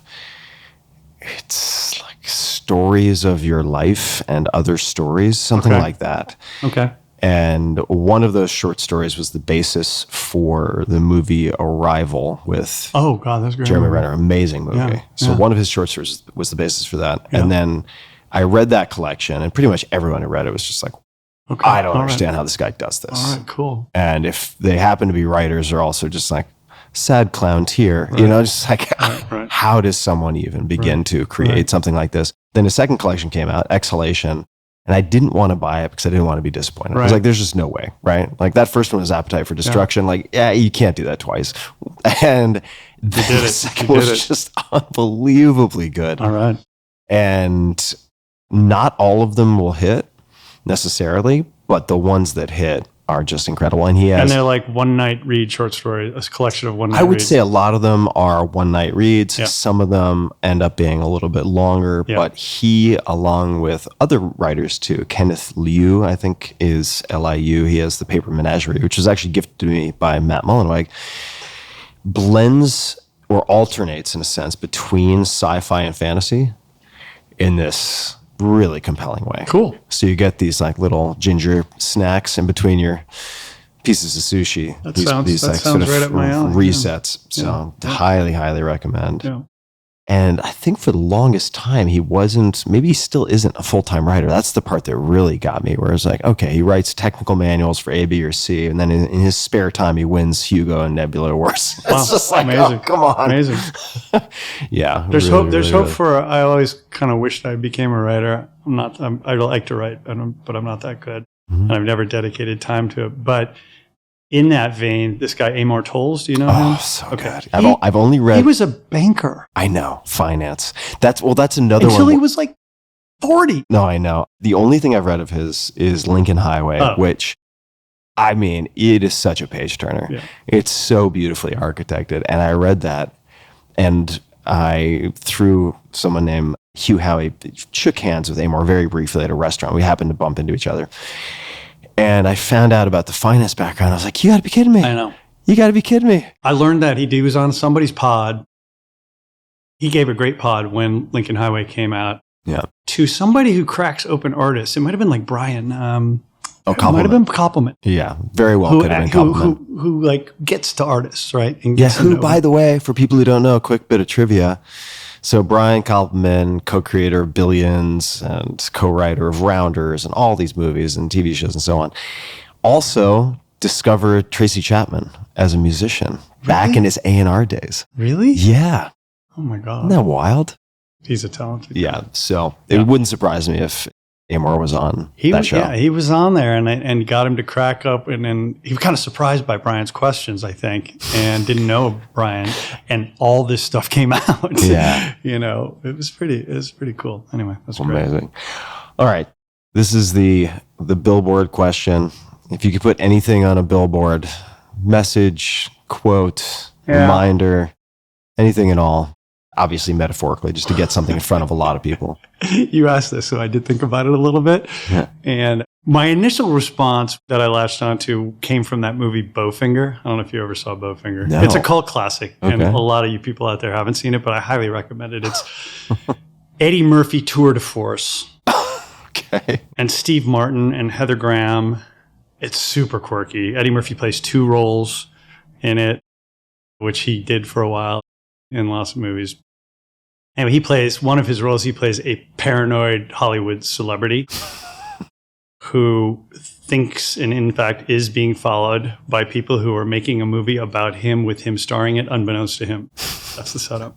Steve Martin's directing. And he gets he's already a paranoid guy, but he gets super paranoid. He's like, people are following me. And he goes to a thing that I don't know what kind of culty LA religion it's representing, but it's called Mindhead. And he goes in and he has his first counseling with the high priest of Mindhead. And the religion is based on 3 happy premises. I'm not going to remember them all, but happy premise number 1 was something like, there is no giant foot in the sky about to step on me. Okay, this is like a mantra you have to repeat.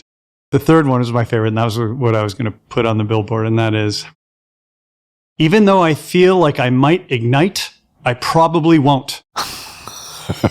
Okay, that goes on my billboard. That, or my favorite Burning Man bar ever, had that giant neon sign on top of this kind of cozy geodesic dome playing groovy music decorated as an aquarium. Anybody out there? It's like, it was at Burning Man a while ago and it hasn't come back. It was our favorite spot. And the sign said, don't panic. I'll say more. Okay. That's it. Don't panic. So that's on the billboard. Don't panic. I think a lot of my job as a leader, explicitly or naturally or otherwise, is to naturally bring people off of their high beta, high swings, high mood swings. People have a tendency towards fear and panic. And almost always it's going to be just fine.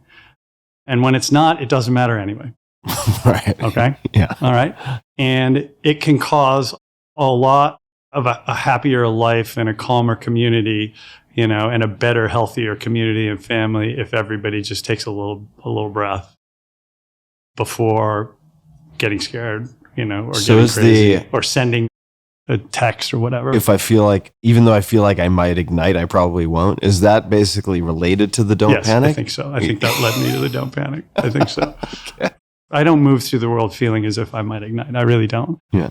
But I think a lot of people, especially in the modern newsfeed, iPhone, TikTok, Twitter world, do feel that way. Yeah.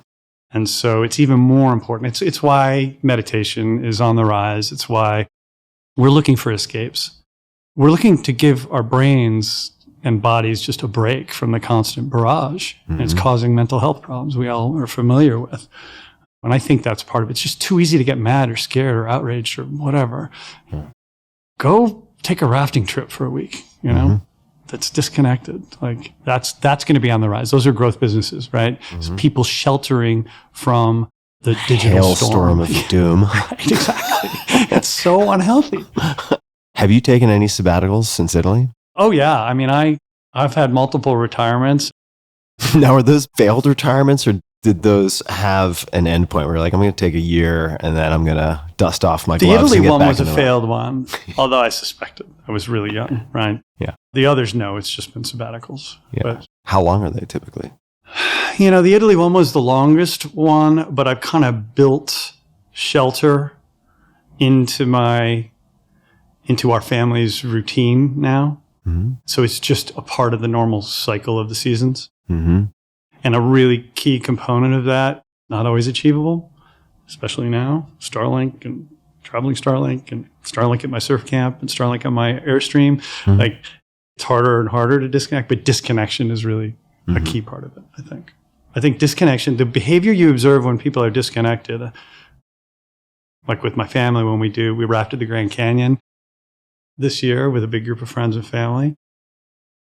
And when you watch the younger people, it's very unsettling for the first, it's only like 3 or 4 hours. And then when they realize it's over, it's total mean reversion to human behavior. Playing games, doing crafts, taking a hike, painting a picture. Yeah. It's totally beautiful what happens. And everybody is happy. Well, you can't not be happy making a friendship bracelet or playing Taco Cat. What do we? Is that, I don't want to give that away. I don't want to give your game. Oh no, you did. Yeah, but you can't not be happy when you're doing that and not looking at your phone. Yeah. Anyway, highly encouraged. Rich, Tim, so nice to see you, man. it's great to see you. We've covered a lot of ground. That was fun. Wow. Where, if people want to learn more things about Rich, should they be visitor 22 to your blog? No, I don't think so. I think the blog is totally vestigial. It's an appendix that needs to be removed. Hopper and dropper. Yeah. No, I haven't written. I haven't gotten the writing thing. I've had a lot of offers to do that with. I've just never felt like I enjoyed reading any of those, business guy ego books. I just don't find them very interesting. And I don't want to be one of those kind of jerk offs.